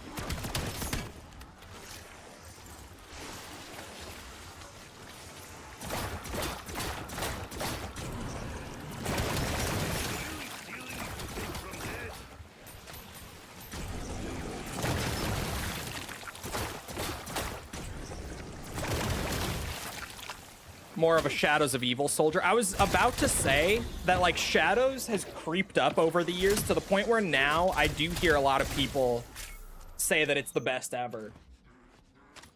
Like, it has slowly over the years, because remember when BO3 came out? Like, launch week BO3, and everyone fucking hated Shadows of Evil. I remember even the trailer for Shadows. I remember everyone just being like, what the... Why are there aliens now? What is...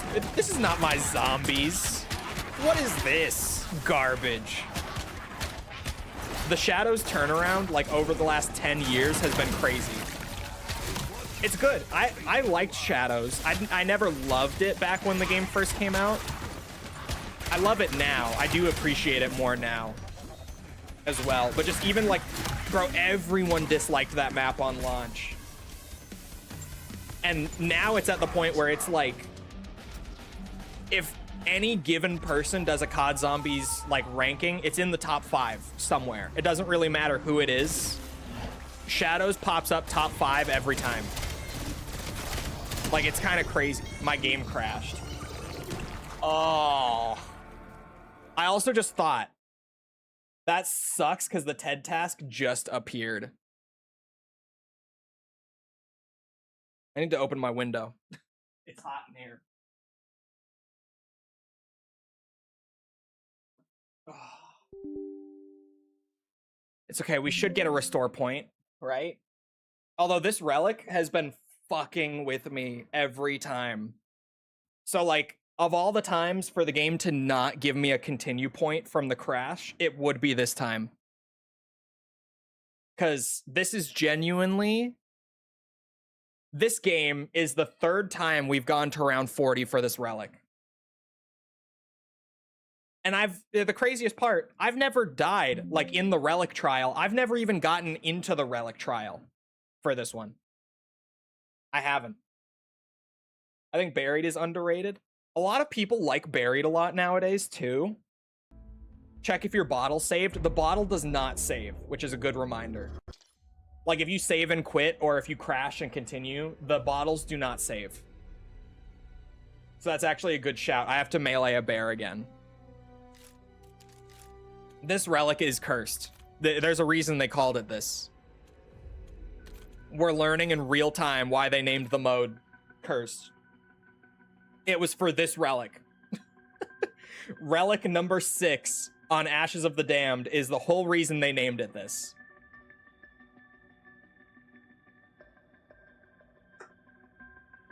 The BO3 version of Origins nerfed a lot of things. The BO3 version didn't nerf much. It actually buffed the Fire Staff and the Lightning Staff. Both of them are stronger in BO3 than they were in 2.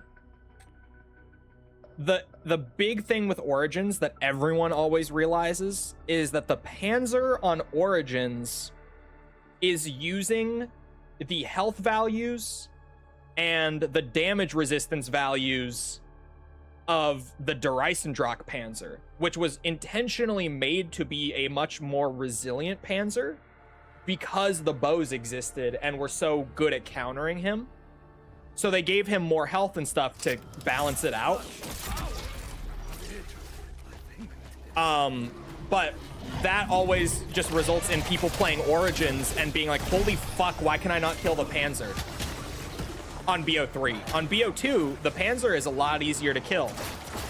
Like, way easier. And it's kind of wild if you haven't played the BO2 version recently. And, what's it? Like, you've been playing a lot of BO3. When you go back to BO2, you're like, oh, I can kill the Panzer in, like, 2 mags from an MP40.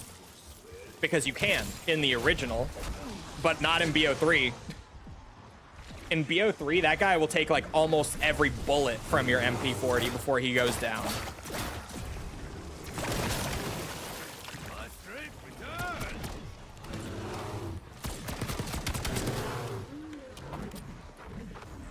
The staff glitch for the solo Easter egg, they were always gonna fix that though. But yeah. It's not just for the solo Easter egg, it works with any number of players. The staff glitch for the Easter egg. But yeah, they fixed that, but they were always gonna fix that. They were never gonna let that one go. I'm shocked that they never patched it out of BO2's version of Origins. Like, the fact that they just let that go, never bothered, is wild to me.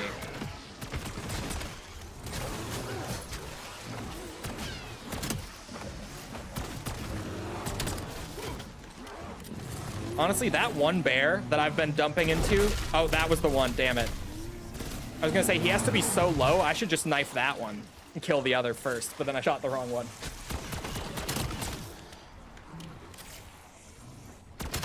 The best Easter egg quest sequence? I don't know.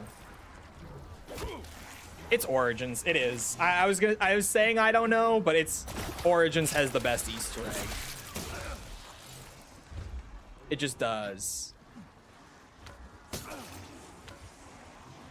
And it's literally just because, like, the Origins Easter egg is so good for me because it just takes, like, all the stuff that you would learn from playing the map a bunch just normally and puts it to the test. It's like, can you get the staffs and upgrade them? Yeah. Can you do G-strikes? Yeah. Can you do all the trials from the chest to get the buffed punch? Yeah. And then it just gives you, like, a couple additional challenges, but really, like, half of that Easter egg is just a matter of doing all of the side quests and stuff that get you powered up in any game.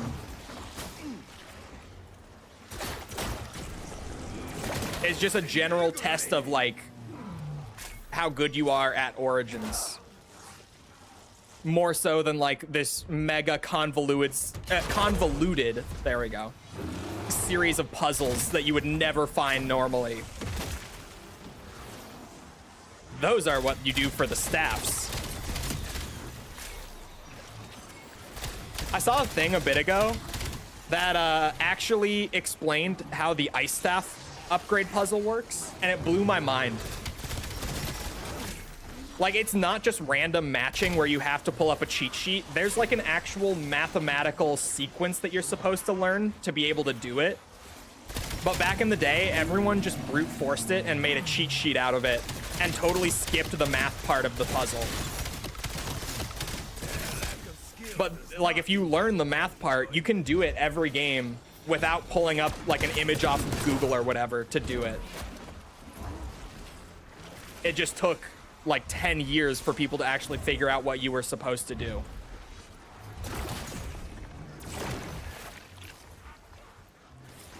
I love Origins. Shit like that is great.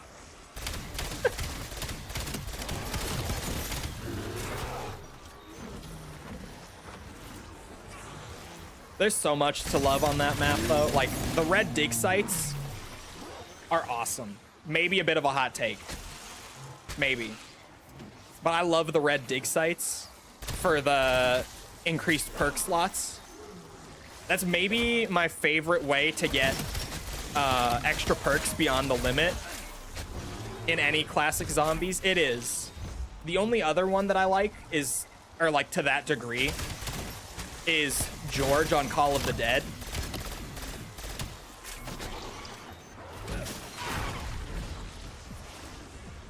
Because George seems like impossible to kill until you get a sniper. And you realize that snipers have a headshot multiplier of like 15 in BO1. Was he dead before he hit the ground? So if you pack a punch a sniper and you go up to George with it, they deal like 3,000 damage a headshot. And if you're in a solo game, George only has like 250k health. Like, that's his total health pool in a solo game. So you can kill George like full health to dead with one pack-a-punch sniper. You don't even need a max ammo in between. And once you know that, getting 8 perks on Call of the Dead is awesome. Oh god. Trying to keep this bear alive after softening him up is the worst part of this relic. Well, no. The worst part of this relic is that it doesn't fucking work and that it's cursed as shit. The bear is the second hardest part.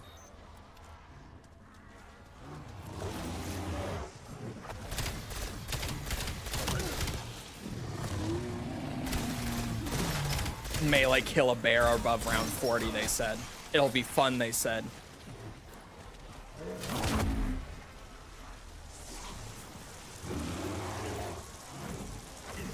Oh my god, we're at a high enough round that I can't just knife the bees anymore either. Fuck me. With a fully upgraded knife, mind you. It looks fun? Oh yeah, it's so fun. It's a good time, Mikkel. You should try it. It's great.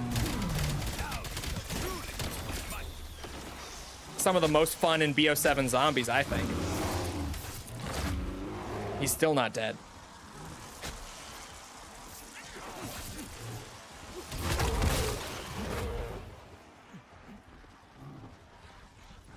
Oh god. Ding ding! Wine bottle, thank you. First wine bottle has been reacquired. The ding at least makes it worth it at the end. It's so goofy and silly that I can't help but mimic it and then laugh about it after every time.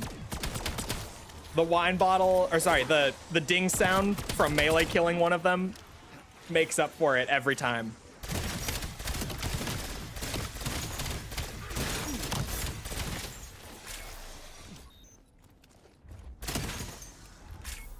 Don't mind us discussing your diet on Discord. Who is discussing my diet in Discord? Who of you know my diet to be able to discuss it?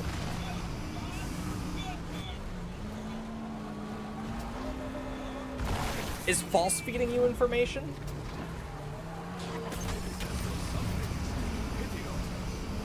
Like, how do you even have an understanding of it to be able to discuss it?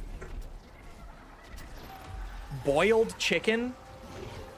Who the fuck is boiling chicken?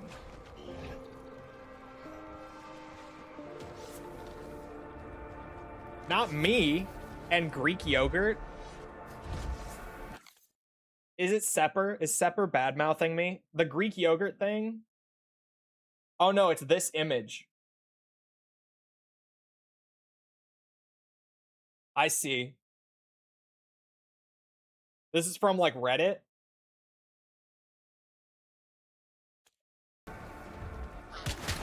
I would say your diet is burritos and bowls. Actually very accurate. False is way closer than you guys. He doesn't know the boiling chicken is right. You stop that. You stop now. Boiling chicken. Stand still task? Actually, I have Casimir's. In terms of which modern zombies map has been like the most replayable, I genuinely think it's Ashes of the Damned. I think this is the most replayable modern map, and Cursed helps a lot with that, to be fair. But if I take BO7 out just to try to, like, you know, avoid any recency bias or anything, I would say either Shattered Veil or Terminus from BO6 were both super replayable. Those two were probably, well, yeah. I was gonna say maybe Citadel from BO6 could be in the discussion as well. But like Citadel, as fun as the swords are, they're just not very good. Which I feel like hurts the map a lot. Personally. Like it hurts the replayability a lot. Whoever brewed this shows us great dishonor. Also, I got the wine bottle. I forgot to look down for it, but I heard like the pickup sound for it.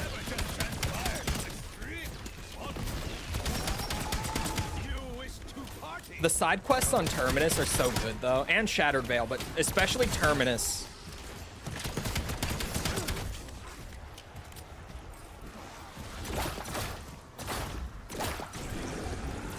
I would love to say something from Cold War, but I can't. To be fair, Cold War got done kind of dirty, where like on launch, we all knew that it could have been better, but like the core gameplay changes were enough for a lot of us to be like, no, this is good. Like this is a good first step to really changing things up. We kind of thought they would change things up a little more, like from Cold War to BO6, but that's besides the point. But like the Cold War maps just didn't have a lot of the stuff that actually makes zombies maps replayable. They were all very, like they had such good foundations, but they weren't as fleshed out as they needed to be to stand with like zombies maps that came before them. Like even playing Moon a lot with False recently,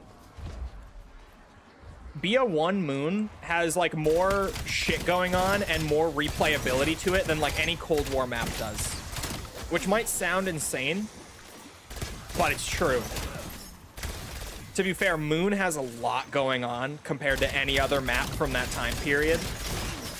But that is a true statement.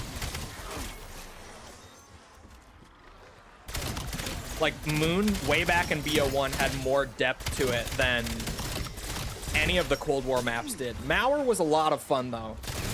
Don't get me wrong, Mauer was a lot of fun. There's no honor in such killing. But on the other hand, Okay, I have both my wine bottles. I have so many points that I would love to go and get a different bullet weapon. I know it's kind of crazy right before the trial, but I have a Mark II, so I don't need a pistol. good reminder I am far Did you from get round one jug on Moon? No, literally every time we played it, it was Speed Cola first. I swear to God. Every single time. Perhaps I was not We never got round one jug. Although I say that like we're never going to play Moon again. Although we probably won't play it too much again because False wasn't too big on it. from above. I think it's very safe to say that Moon was her least favorite BO1 map. That is what you Which is understandable. I mean, I said it a lot that like honor today. when you don't really understand Moon and you haven't really played a lot of Moon, that map can be brutal. That map just loves to kick you while you're down. I bet tea that produces the same effect. I'm gonna turn off the Pap camo as well for this one Perhaps I was not meant to fly. so that I can flex.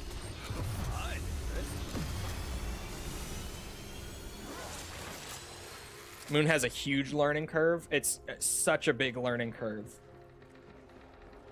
Disliking Moon is very fair. I was saying on stream recently, when talking about how she played Moon for the first time recently and was not very big on it, I said a lot, like, I feel like everyone dislikes Moon the first, like, 20 times they play it, at least, if not more. Genuinely, like, everyone hates Moon. It's something that we all go through. I was a Moon hater. Everyone was a Moon hater. Literally everyone at one point was a Moon hater. I swear to God. 1, 4, 5, 2, 3. I'm just gonna write it down. 1, 4, 5, 2, 3. For my own sake, just in case. Because that went so fast. Okay, let's try it. 1, 4. Shit. I shot the fourth one, it just didn't break. We all saw it, right? I was never a Moon hater. I don't play COD. Everyone, when they first play Moon, is bound to not like Moon. Because that map loves to just fuck with you.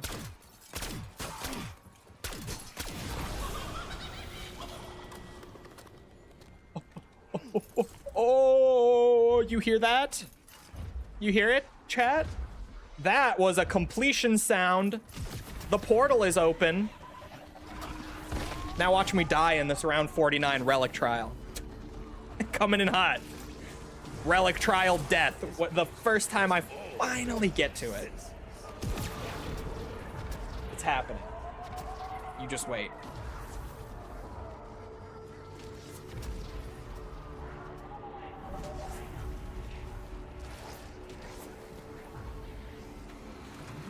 One needs to shout at the Moon before the rage subsides. It's true. Why no drive Tessie? Because she was over here and I don't have points for the bounce pad. I'm so broke all of a sudden from that weapon swap this late in the game. It will be worth it. Because I don't need to double up on that roll and I don't know what I'm getting into with this trial. Wasn't it down, like, by the Pack-a-Punch location? Yes. Oh, I finally got in. Let me lock in. I don't want to have to do all this again. This relic has fucked with me so hard. The trial just takes all of your points away. I only had 100. Oh, it doesn't let you earn points either, though. Whoa. Okay, that's a little extreme, I think. Whoa, now. It doesn't actually give me points either during the trial.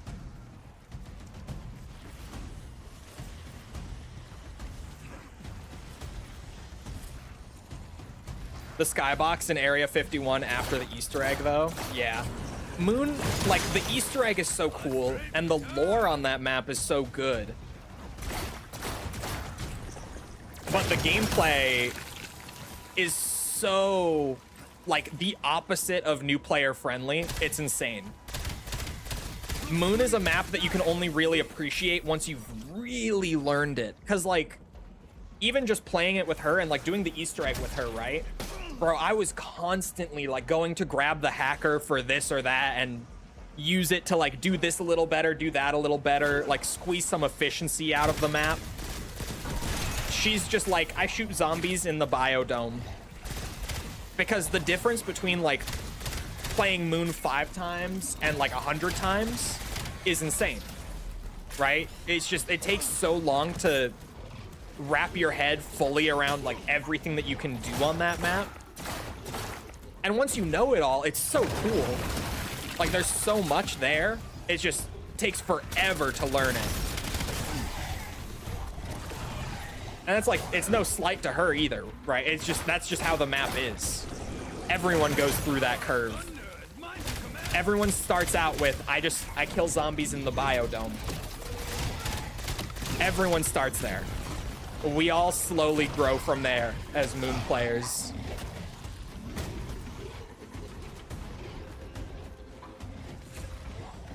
I'm like, oh, I had a ray gun when we did the Easter egg that I got while spinning for like QEDs and Wonder Weapon and stuff, and then I ended up getting the wave gun, and I had already bought my PhD. And she pointed out, she's like, yeah, now you have PhD, but you don't even have a ray gun. I'm like, oh, you're right, but I can just go refund my PhD. And I did. I just grabbed a hacker, went over, boom, got my 2,000 points back, swapped it for stamina. Because you can do that on Moon. You can just refund your perks. There's so much cool shit like that. The one thing that she did say last night, she asked, like, when we were talking a bit, she said something about, like, the hacker being the one thing that she liked on the map. And she was like, the hacker doesn't come back, does it? I'm like, no, it doesn't. No, they drop it after this map. Of course, that's a Moon specialty for some reason.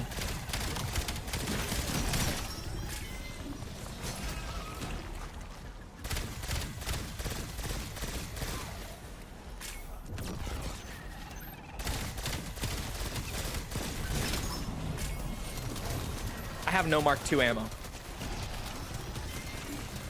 Like, already, we've gotten 2 of 5 waves into this. My Mark II is empty. Hacker was too powerful. Probably true. Like, I bet that is why it never... Although, I say that, and then, like, Transit added the bank and the fridge and all sorts of new ways to break the game. And then, like, they kept those for most of BO2, right?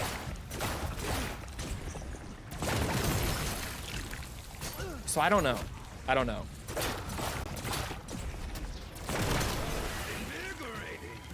Was that a doppelgas spawn that I heard? Yeah. I have to know, because if it's mimics, I can't use the gauntlet. Okay, round 4 is, or wave 4 is just another kill wave. Okay, just doppelgas.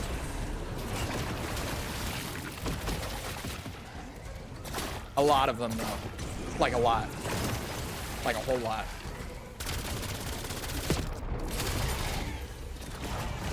I should probably put, if I have a second to, I should actually definitely throw light mend on this gun instead of napalm burst. I have time. I'm stuck. Okay, I'm no longer stuck. Since my Mark II has like no ammo left, and I'm going to make the crazy prediction that wave 5 is HVTs and it's going to be doppelgassed HVTs. Oh yeah, and perma perks. BO2 did add a lot of new ways to break the game that arguably are more powerful than the hacker, but also definitely not as interesting or unique as the hacker. Like, not as cool as the hacker. At least in my opinion. I love that in this whole discussion, all that False has chimed in for is just shit map in 2 messages. Why did all my zombies just die? What the fuck? They just all flopped over. The game was like, nah, his training is too immaculate. We can't let him have this. Respawn all the zombies.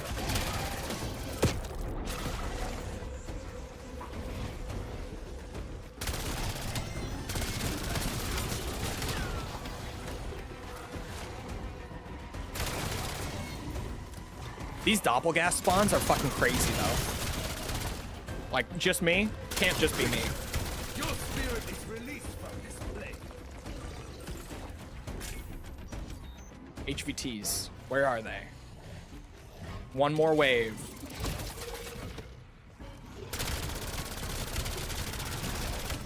Where are they?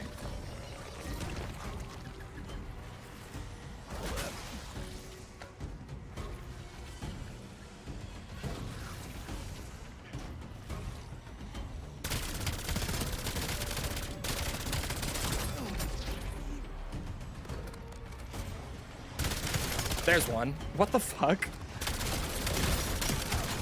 Why did it take so long to spawn him in?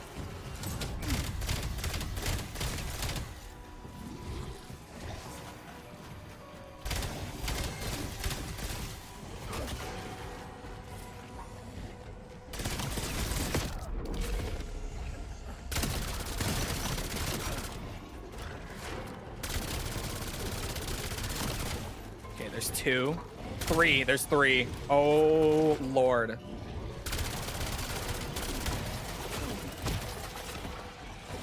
Yep, it got a little hot in here. I think there were just too many enemies spawned in. I think we were at like the enemy cap.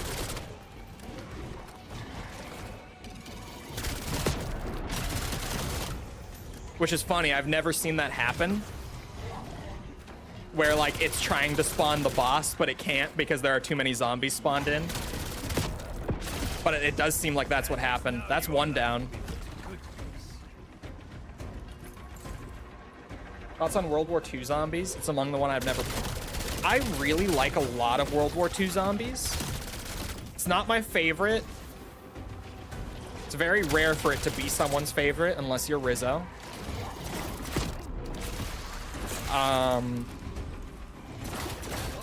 But I like a lot of World War II. I definitely enjoy it more than a lot of people do. I would say more than the majority, for sure.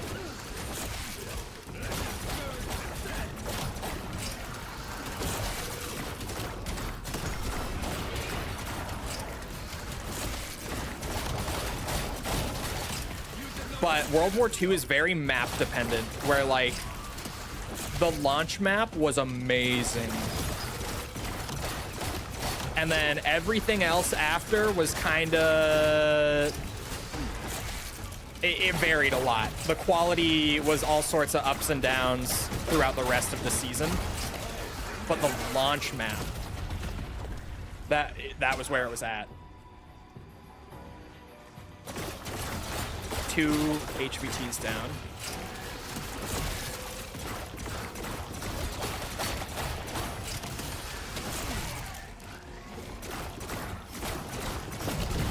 Oh, let's go. Oh. Trial complete. Thank God. Ugh. Fuck. That relic was a lot. The focusing stone from Shangri-La.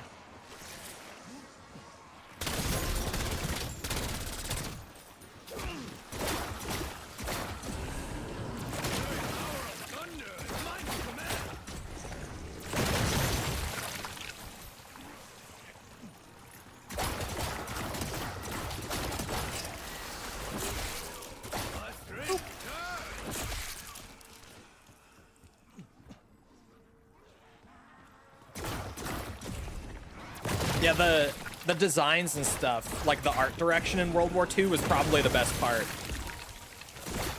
It was so heavy on the horror, and it was awesome. Like the monster designs and stuff that year were just off the charts. All right, clean 50.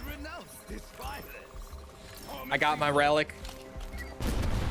Oh, no self-damage on C4. What does this relic do? Oh, I have to bleed out now. Allow me to show you.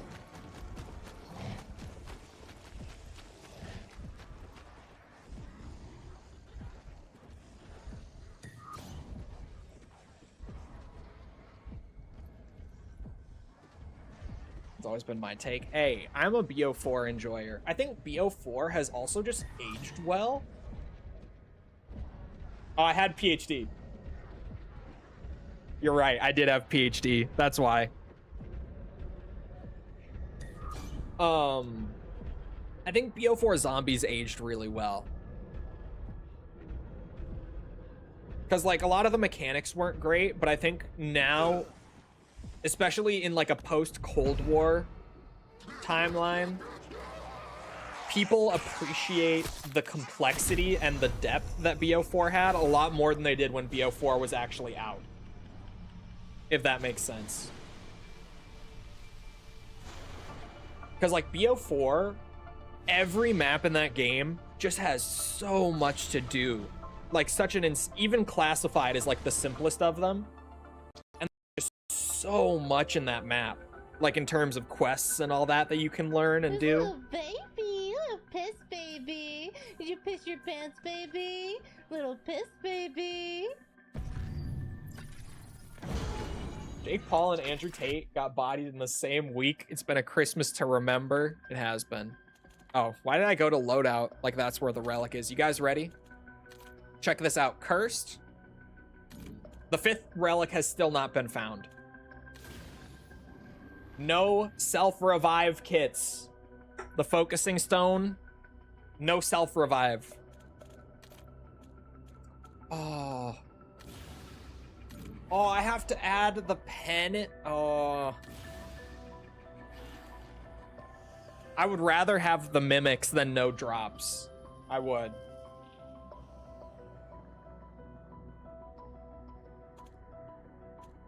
I would rather have mimics than no drops. Ultra weapon rarity unlocked. Cursed tier 2 finally is in my possession. Let me make sure. Let me make sure that they still haven't found the 5th relic. Unless it happened like within the last 2 days.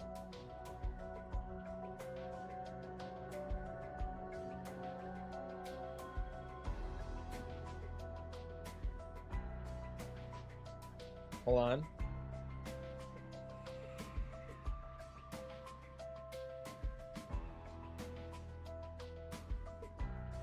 No.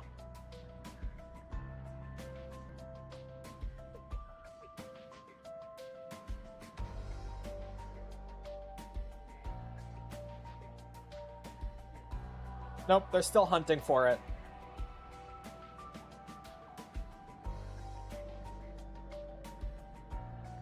Okay.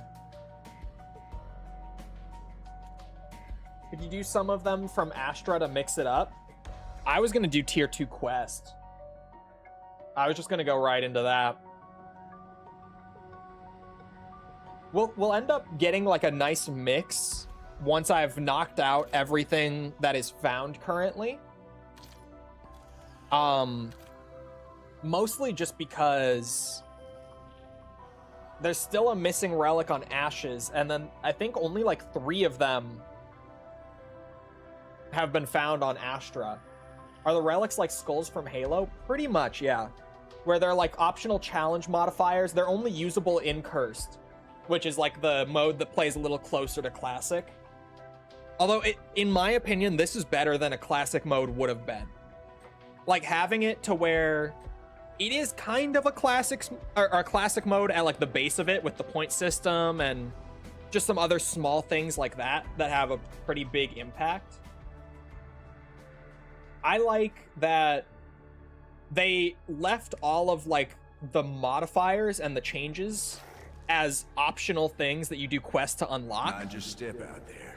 Because it makes for a mode that has a ton of replayability and depth to it. And then beyond that, what I really like is that they give you rewards for increasing your challenge tiers by loading on more of the optional challenges.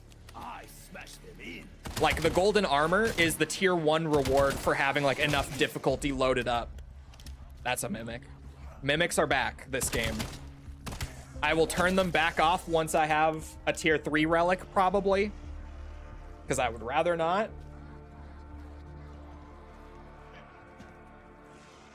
But you could do round 60 Easter egg on the same save file. I couldn't. The round 60 Easter egg you have to do in tier 2 Cursed. We were only in tier 1.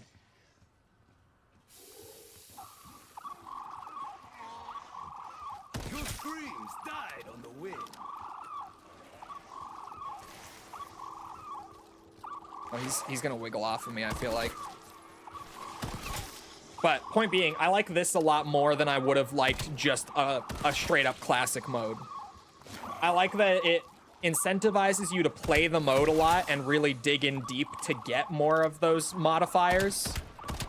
And then like, depending on how much challenge you want or don't want in any given game, you can mix and match stuff. Did I really just get like 100 points and a C4? Brother.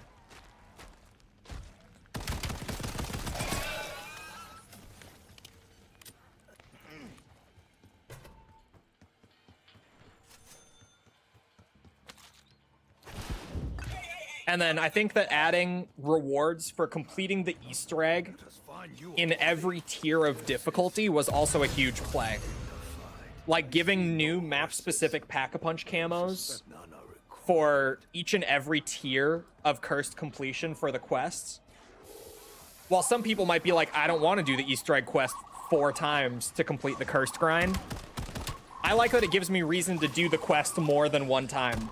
Like actual incentivized reason. Oh, I had another yellow eye zombie apparently.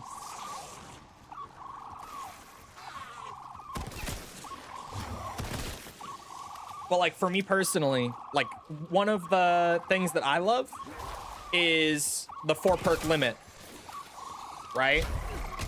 And the 4 perk limit is in here as a tier 2 relic.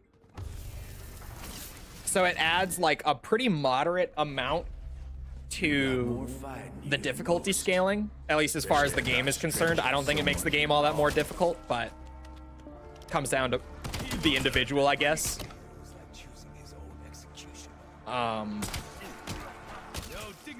for me, like, bro, I want the 4 perk limit like every game. I don't want to play without the 4 perk limit, to be honest. I love it. So for me, like, it just already brings me so much closer to having gold armor, even from that. And then there's also the tier 1 relic that I have, where it removes the downtime between rounds and just immediately starts the next round spawns, right? I love that. And even just running the 4 perk limit and the no time gap between rounds, those two together are enough to add up to tier 1 to get golden armor available. So like genuinely, they're challenge modifiers that you don't need to have, but I love them. So I get rewarded for playing with things that I enjoy playing with. Genuinely. It for me at least, and it varies from person to person in that way, but for me it's great. Right now, to get to tier 2, I have to add on, you know, the lawyer's pen, which I don't like playing with, but it gets me a higher weapon rarity, so just it raises the ceiling for how much damage my weapons can do when I'm fully set up. And oh, that's a mimic? You're fucking me. This is why I hate having mimics in the game. This right here. Sorry. It raises the ceiling for like my power scaling for adding in even something that I don't like because of the way that it fucks with me. But at least it gives me something in return. And then like, I don't even remember what all the tier 3 relics are on Ashes. I've seen them. I've seen what they do. But I just don't remember what the effects are. I remember one of them is enemies regenerate their health. You will not catch me playing with that outside of challenge runs. But that's okay. I don't need to play with everything because of the way they've set up the system. It just, each relic, depending on how challenging Treyarch views them as being, will add or take away a certain amount from like the progress bar to the next tier.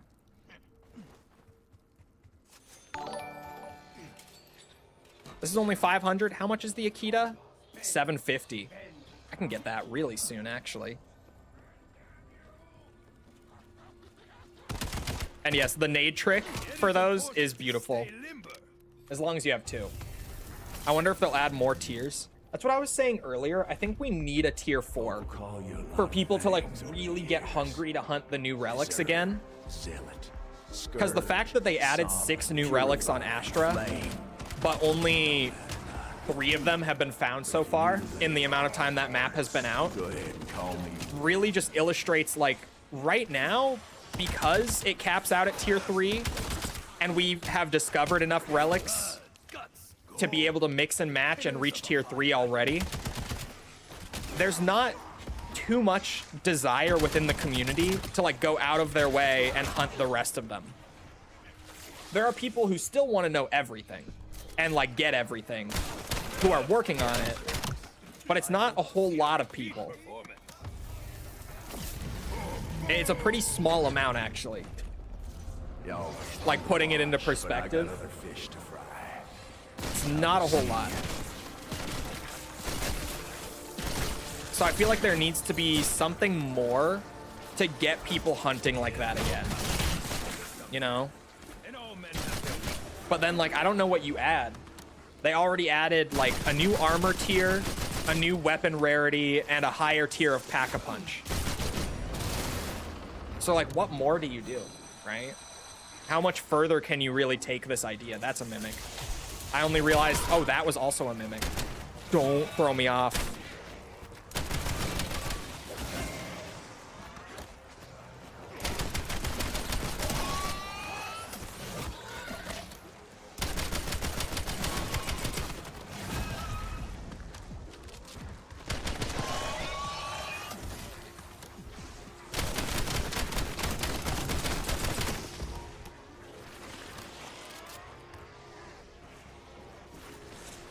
Ultra version of perks? Bro, could you imagine?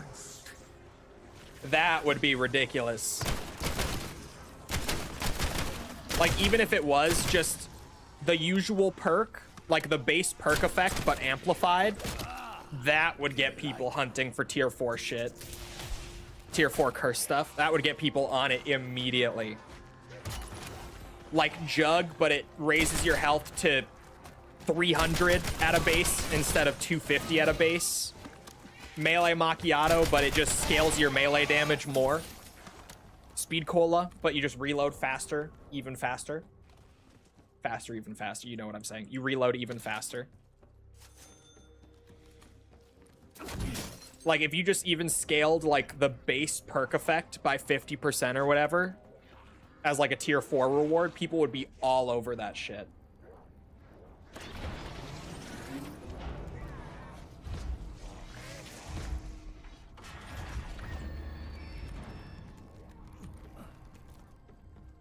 That would be wild, though. There's no way they would do it, right?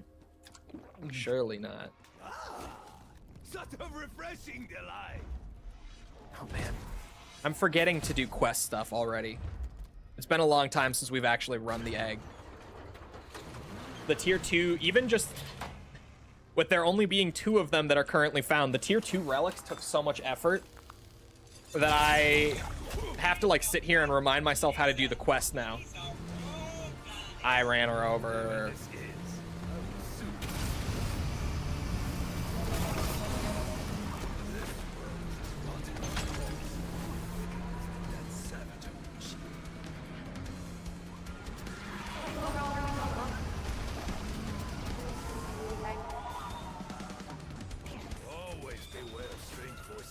Mr. Peaks on round 5?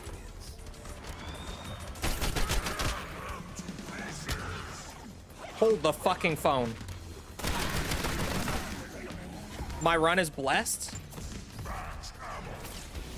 Silver egg even? I've only ever gotten bronze. I can't use the mystery perks though. I can use a purple ether wrench though.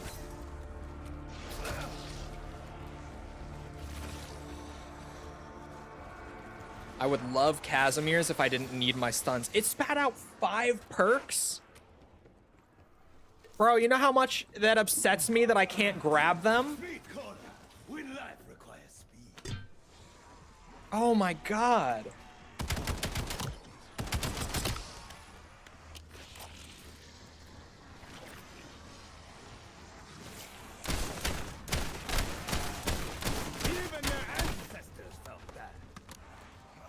Oh, and how much salvage do I have? What? Why do I have Dark Flare again? How does this keep happening? Why can't you grab? Because I want to set up my 3 perks to begin with. And then we already learned that with the perk limit relic, if you grab a perk can off the floor that goes above your 4 perks, it will trade out whatever your leftmost perk is. So like if I grabbed them all and got whatever, and then I tried to grab like one that would give me my 5th perk, it would literally delete my jug and replace it with whatever random perk it gives me from the can. It's the way that it works with the perk limit relic.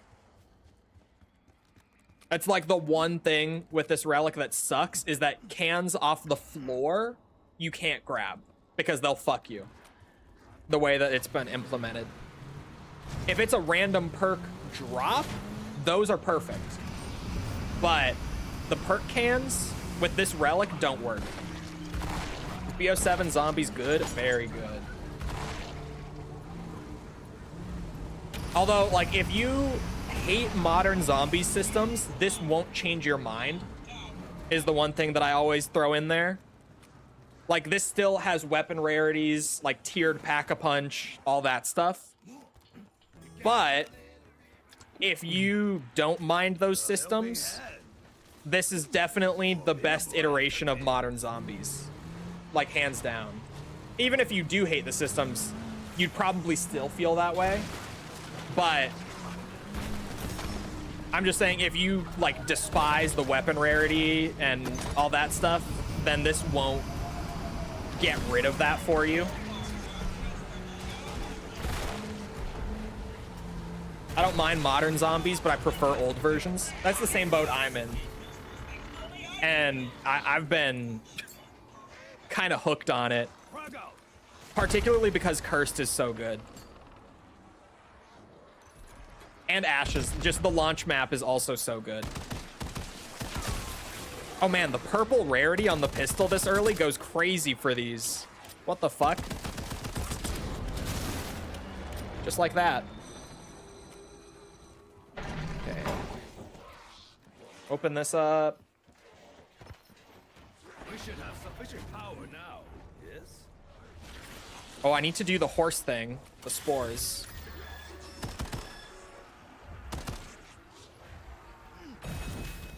I shall recall this moment Because that takes a few rounds. Is your favorite map? Personal wisdom No. only takes you so far. Origins is my favorite map. If you just mean in BO7, I do prefer this to the DLC 1 map. Out of modern zombies, like everything Cold War through now, I think Ashes is the best map, like in that lineup.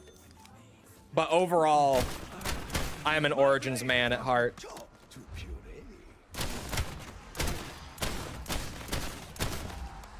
Oh fuck, chat. I need Wisp tea.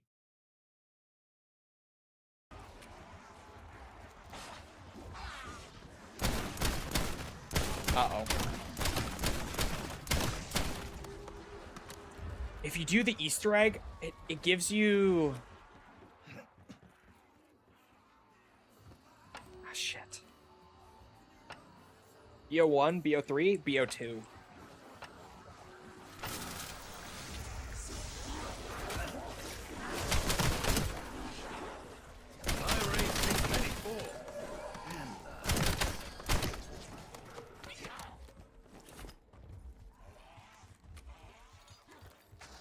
I'm gonna try the free Wisp tea, but I think it gives you a can. Oh wait, I'm supposed to interact with it more, aren't I?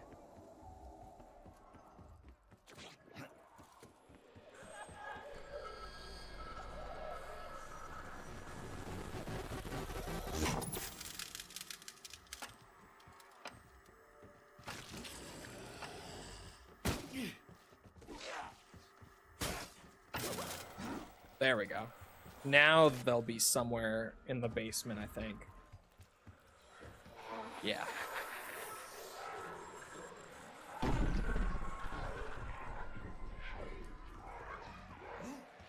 Does give you a can. Oh, fuck.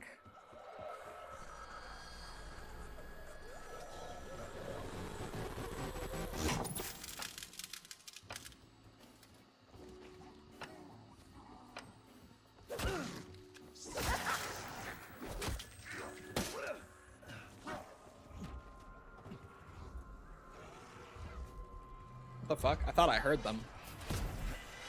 Oh, there they are.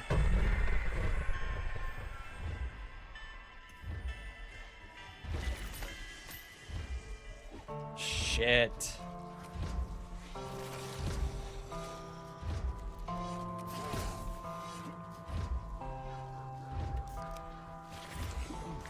I just have to bite the bullet on that one. At the very least... Yeah, this sucks. At the very least, I can just do this. There we go, there's my wisp.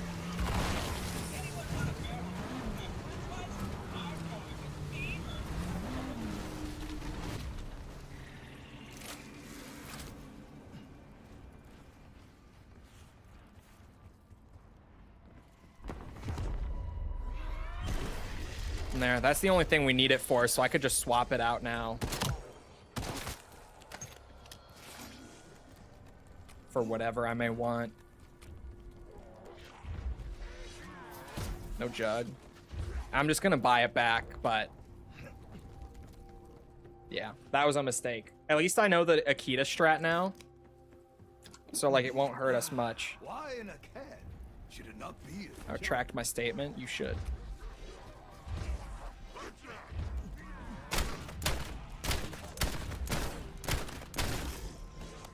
I guess I don't need Speed Cola. I'll probably get it from a drop, and it's a quality of life perk. Like, I don't need it for anything on this map, right? So it's fine without it. Now we're cooking. Oh, I should take Tessie. We're doing the Easter egg this time. I gotta actually be thinking about my points a bit more. I can't just be bouncing around all willy-nilly like I've gotten so used to. This is an Easter egg game, damn it.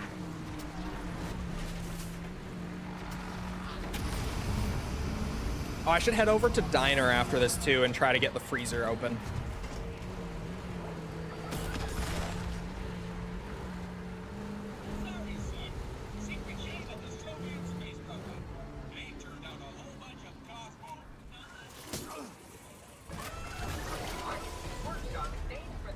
Killing location I could certainly do about right now.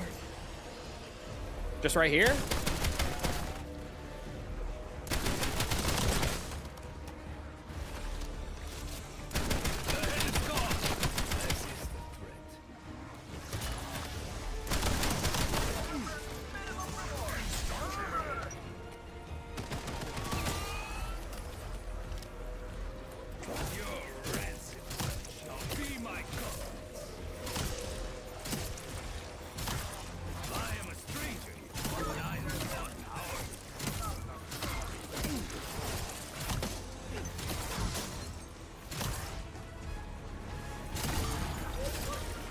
Got a knife him on the insta-kill.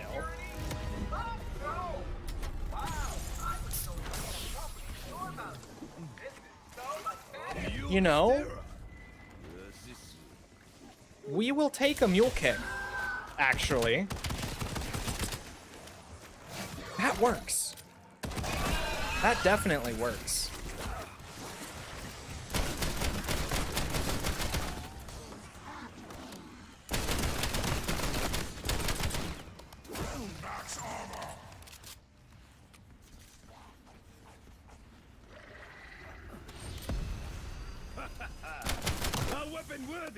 Okay, I'm gonna go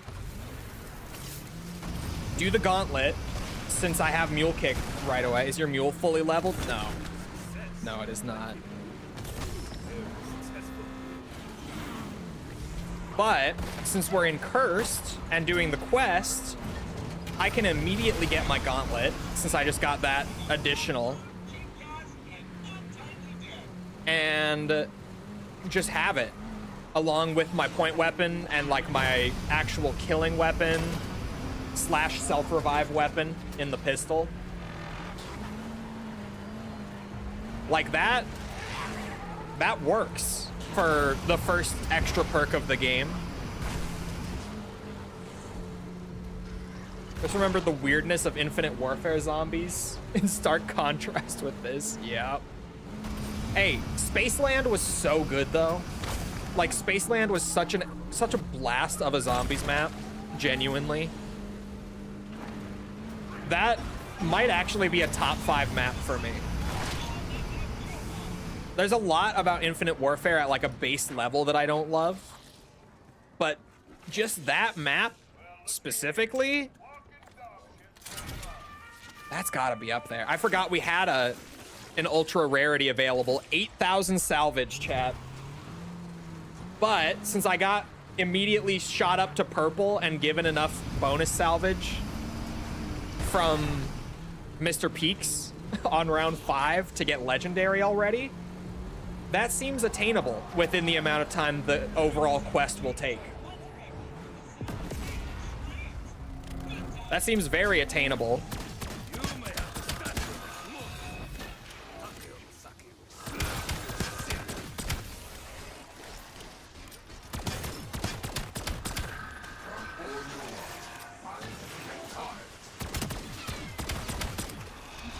Maybe should have gotten to the end of the round for this. But I have a gold starting pistol, so I think it's fine.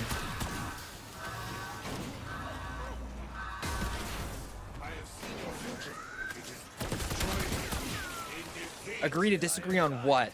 I know you don't mean on Spaceland being a top 5. I know that's not what you mean. Don't you even.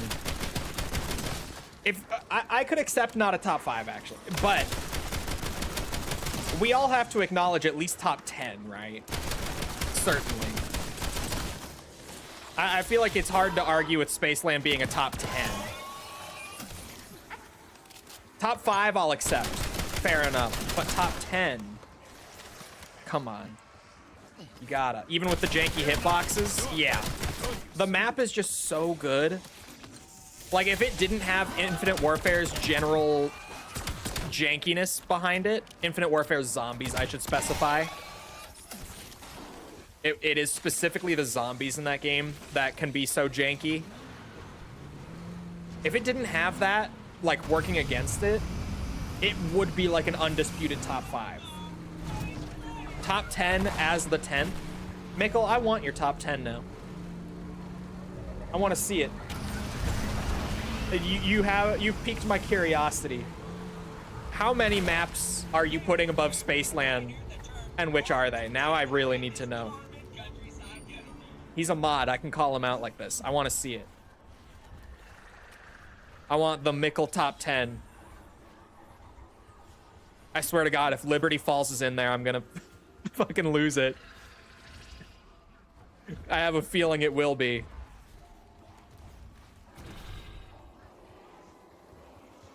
Recite maps from Cold War to BO7, not including Vanguard. D Machina, Firebase Z, Mauer, Forsaken. Liberty Falls, Terminus, Citadel, The Tomb, Shattered Veil, and The Reckoning. Ashes of the Damned, Astra Malorum.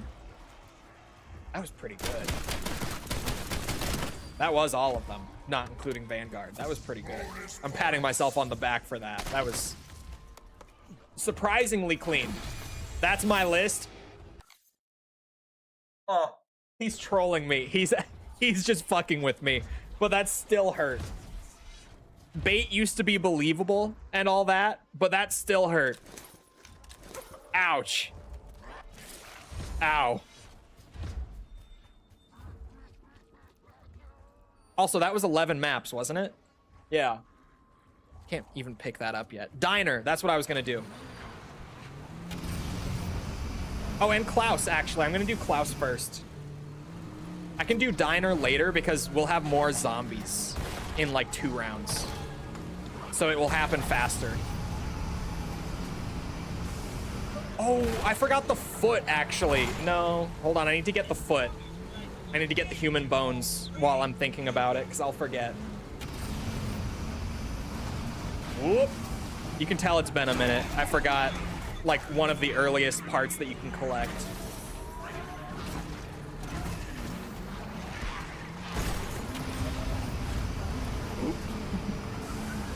Tessie Jank. 8,000 salvage for ultra rarity is crazy. It better be worth it. No HUD relic? Ooh, that would be brutal. Like that would be one of those things that you would think wouldn't be too bad, but then like when you actually play with it, you would be lacking so much information like all the time, you know? That would be pretty rough.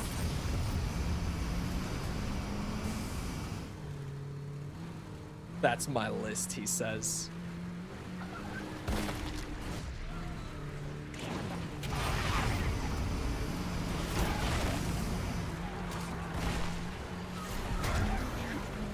Yeah, we talked about Vince Sempella already. It's crazy.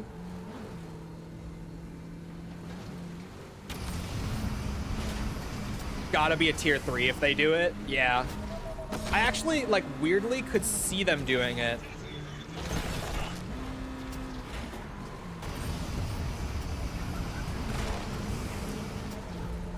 This is a troll list. I'm not giving it the time.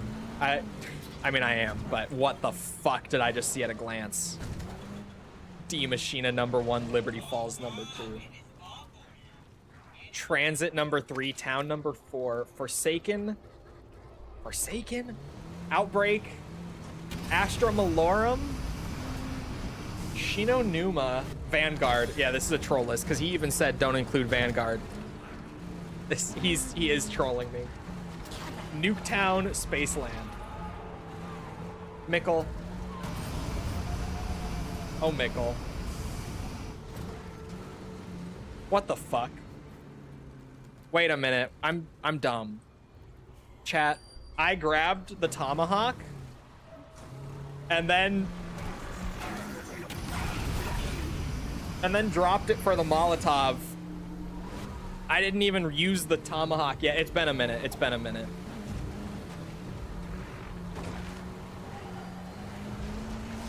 Top tier with George Romero. The Kevin Smith one was good. Although I feel like even just his feature wasn't particularly great, like for what it was, but just the fact that David Hasselhoff was a guest in a COD Zombies map is incredible to me still.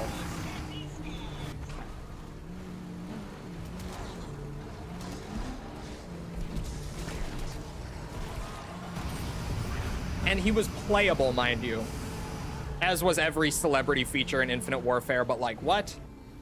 There is a Zombies map where you can play as David Hasselhoff? You kidding me?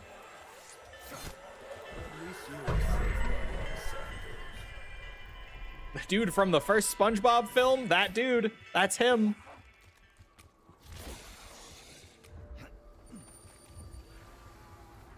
I love that so many people genuinely just think of the SpongeBob movie when they think David Hasselhoff. Like, it's the first thing that comes to mind. It's great. I mean, that was my first exposure to him as a kid, so, like, I get it. But it's just so funny to me that for, like, a whole generation, that is just their exposure to David Hasselhoff. Like, there is an entire generation who really only knows him, or at least, like, first saw him in the SpongeBob movie as the lifeguard who shoots SpongeBob out of his pecs.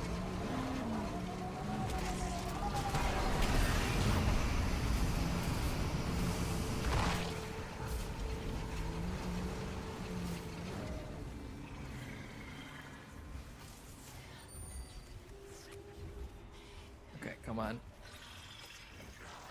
Using Molotov. Trying to keep the Wisp T away from my zombie. I'm waiting for Mickle any day now.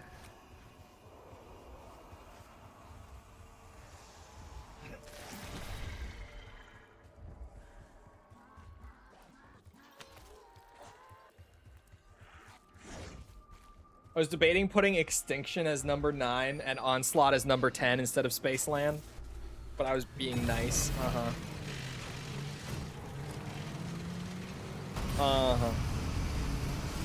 Okay, gauntlet time. I would rather do Gauntlet right now than the Diner Key.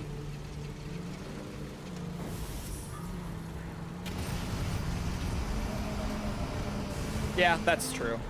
I was thinking, like, maybe not. Maybe I'd rather do the Diner Key first. But I'm still waiting on the Spore since I started that late. I might as well do Gauntlet now. How will this help the metal man? Using percussion.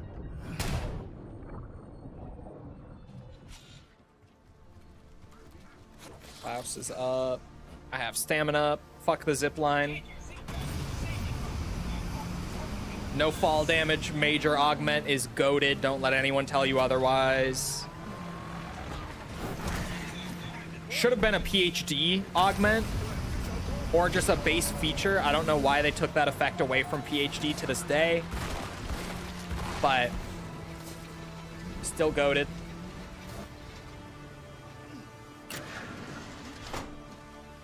Rage baiter spotted. It's true, man. I run it for a reason. I'm a believer in the no fall damage PhD stamina up augment. It should have been a PhD augment, but that's besides the point.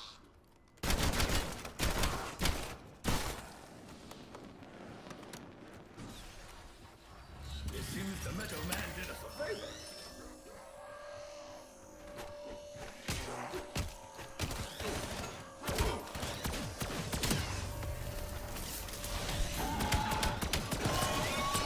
There would be a mimic.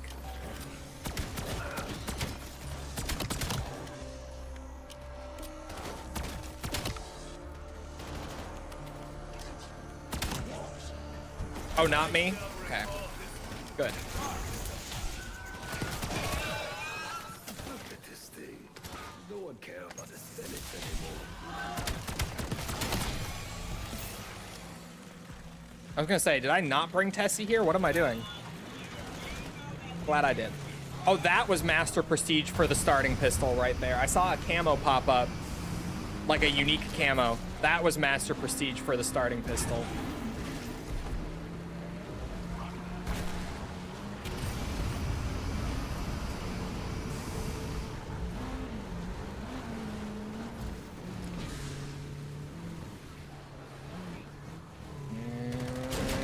I have to go get my free perk. It's taking priority.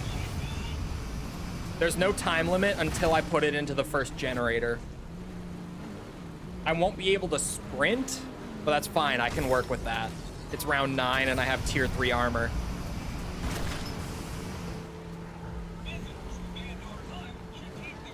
Nah, I can get it later. It'll be there.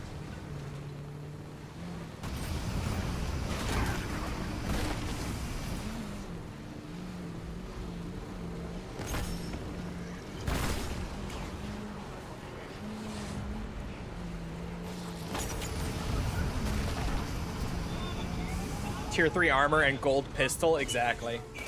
Like, I think we're fine.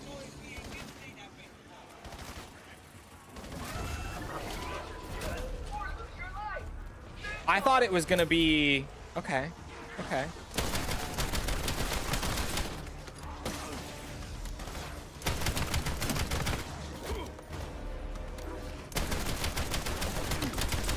I'm not even getting points from him because purple eyes.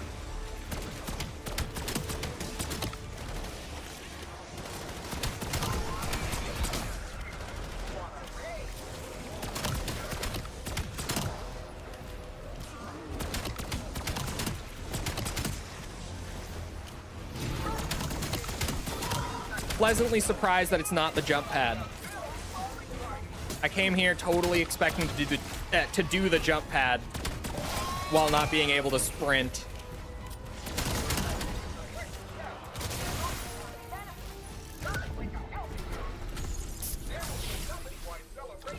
Free Deadshot and Casimir's Ted. Ted, you're too good to me, my boy. You really are.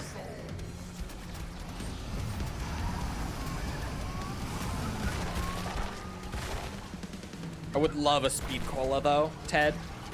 Like at some point, if we could get me speed cola, that would be great. Thank you. I can't live without my speed cola.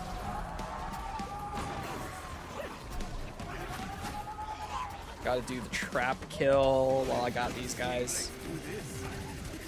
There we go. Ravager eyes acquired. Mushroom acquired.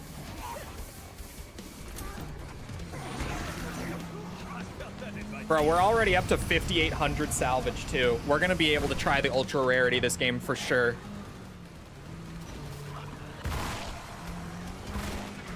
Like, it's not even a question at this point. We're gonna be able to test it. Speed Cola Junkie. Bro, I feel like I can't reload without my Speed Cola, I swear. I feel sluggish without it. I thought you had to trap kill at Diner. Why am I dumb? No, people just started recommending it because you could double it up with the freezer key. Like, while trying to get the... What's it? The chef or whatever it is. The zombie who drops the key. People just started recommending to do it there because you could double up, but you don't need to do it there. It can be any trap. Yeah, so I've already got half of them. That's a mimic. Fuck those guys, man.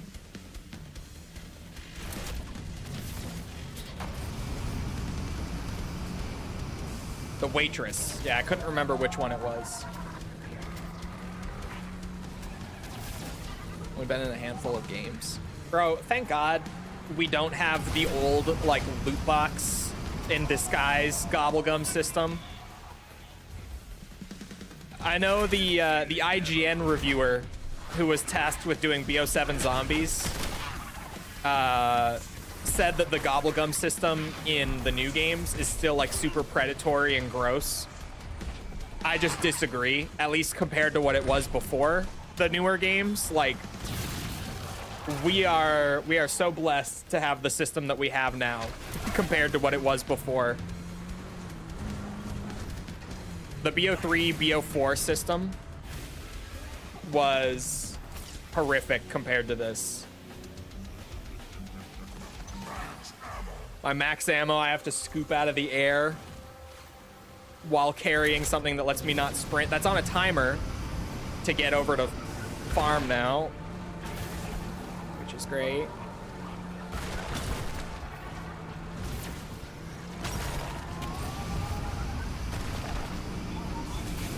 I wish, yeah, the Newton's cookbook I do wish we still had. That was one of the best parts of the old system. And even that didn't come out until, like, Revelations, right? Correct me if I'm wrong. I think it was Revelations that brought us the system where we could combine, like, lower tiers into higher tiers.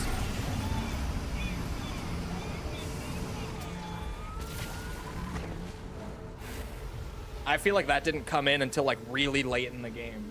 Maybe it was Gorod. It could have been Gorod. It was Rev? Okay. I thought so. That was the best part of the BO3 system, and then BO4 just didn't even have it. They just ditched it for some reason in the very next game, even though that was the best part. Probably because it made it too easy to turn your shitty gums into actual good ones. So people probably spun the loot boxes a lot less once they added it, which is also probably why they only added it with the last DLC of the game. Thinking back on it now.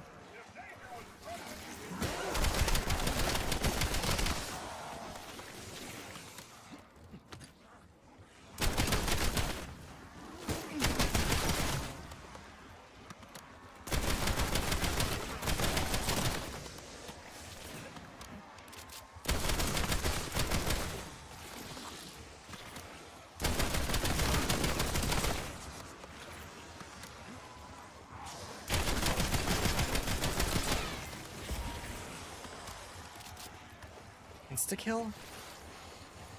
I can make it work.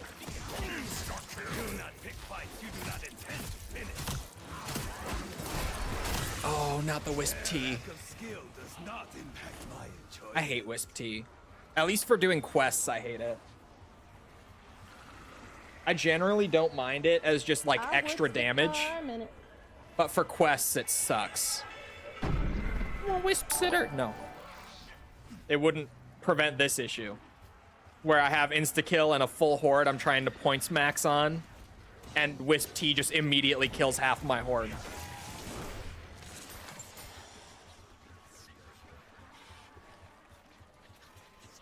Probably also because BO4 made a lot less money compared to 3. Yeah. Although, to be fair, every COD game made a lot less money than BO3 did. It's crazy that to this day, BO3 is just the best-selling Call of Duty ever.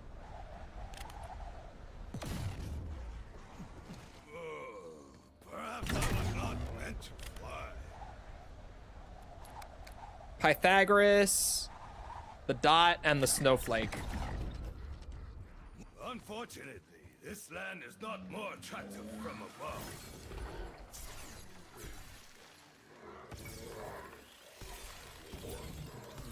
Snowflake, the Dot.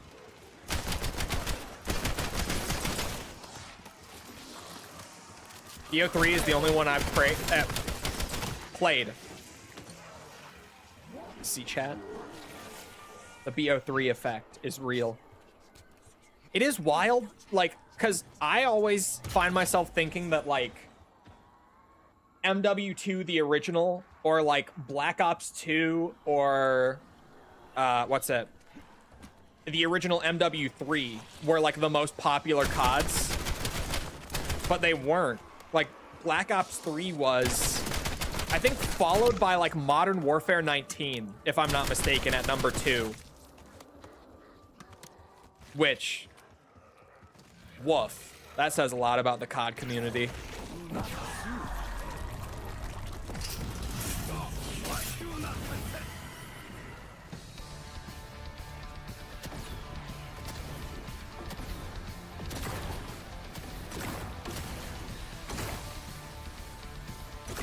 I know BO4 is pretty high on the sales ranking for COD, but it was only like the initial sales burst, which was mostly excitement from BO3. And then like word of mouth spread on BO4 and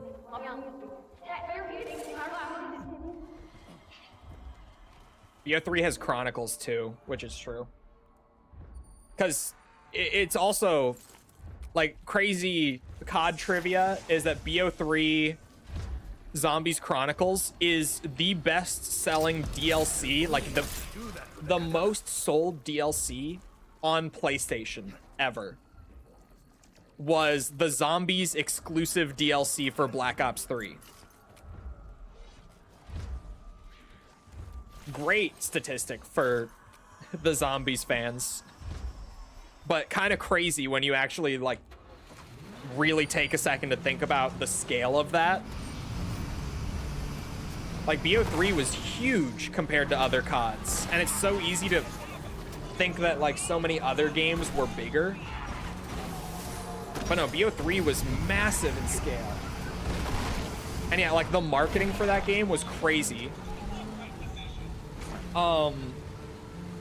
It literally repopularized the song Paint It Black, like among millennials and Gen Z. The initial BO3 reveal trailer had like a crazy remix of it that was awesome.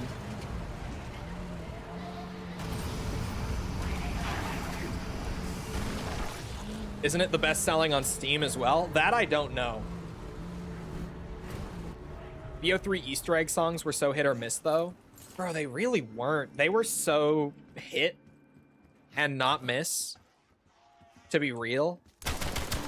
Like, what is the miss in BO3's Easter egg song lineup? I don't know it. I don't know of a miss in that lineup. I got Freezer Key literal first zombie showing up. Let's go. First zombie I kill in the diner gives it to me. SOE Easter egg song? Okay. What? What? To be fair, it's a licensed song. It's not original. But like... Huh?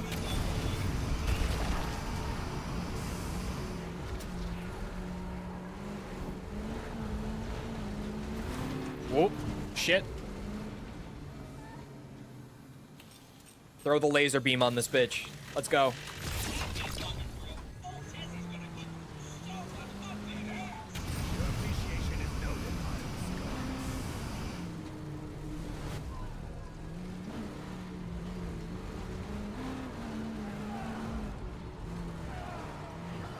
Oh, I thought there was one over here, and I was like, oh, I must have been mistaken. Because I thought it was, like, closer to Ashwood.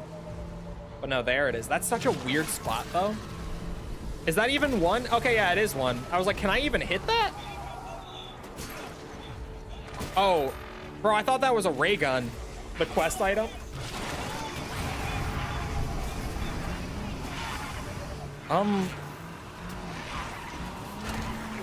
Mickle, the powder. Mickle, how do I get the powder? I forgot.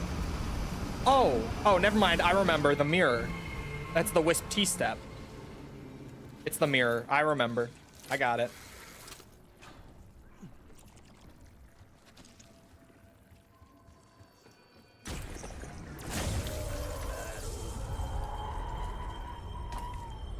Nothing else I can throw this in my enemy's eyes. Do you remember the codes for these, Mickle, or should I just pull up the doc? And you can spawn bear early if we even need bear. But yeah, I can. Yeah, I did learn early bear. I have to save and quit at the end of this round. But we can get like up to this part. And this is like about the halfway point of the quest once this is done. So that would be a great way to leave myself off. I only know bear one. Oh, okay. I thought you knew like all of them. Here, let me go look real quick. Let me just pull up the picture. This isn't Docs. This is Sheets, Google. I wanted Google Docs. There we go. I have like the big community Easter egg document for the game still in my recent documents. So here we are. That's the human bones. Is that the bear? The bear limb? That is the bear limb. The second one. Okay. Hold on now. Where were the locations for this? It's like there. Oh, I remember all three of them. Yeah, I got this. There. I haven't done this in a minute, but I do remember it. Let's go. I've only done the bear spawn one time, and it was weeks ago, but I remember. To be fair, it's simple as shit.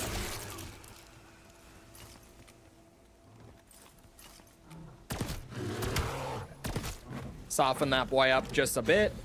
Don't go overboard and accidentally kill him.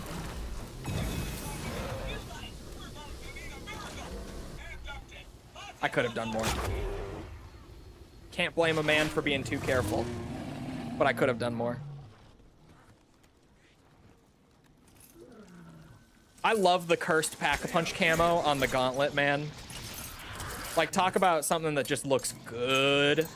That camo looks just good. I need the tier 2 camo bad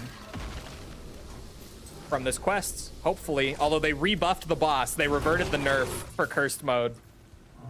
So I'm a little worried about the boss. At least the quest we know so much about now, that the quest is really fun and pretty easy now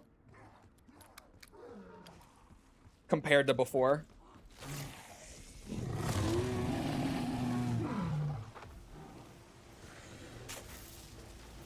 The gauntlet skin in the store doesn't even look good. I haven't seen it. I don't look at the store. I genuinely just don't give a shit. When this is over, Cosmetic microtransactions, count me out. Doesn't matter what game it is. Oh. Okay. Well, now I'm just curious. And then the Ravager eyes. Okay, there's my save and quit because the zombie bled out.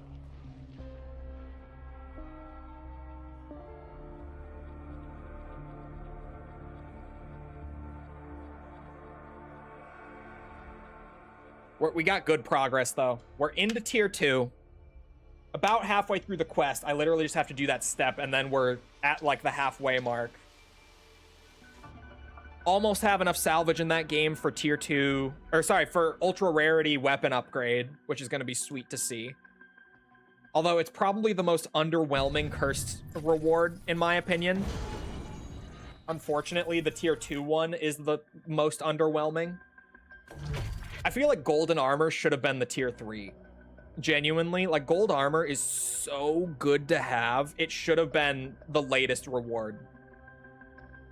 But that's just me. They should not have put it at tier 1. Anyway, it is about that time. So I hope you guys enjoyed. If you did enjoy and you haven't done so already, feel free to go ahead and leave a sub, follow, whatever. Come back another time. We're doing this. We're doing all sorts of other stuff. Like, what am I doing, chat? Ace Combat, Resident Evil, Metal Gear, Yakuza. All sorts of good stuff. Come back for any of it.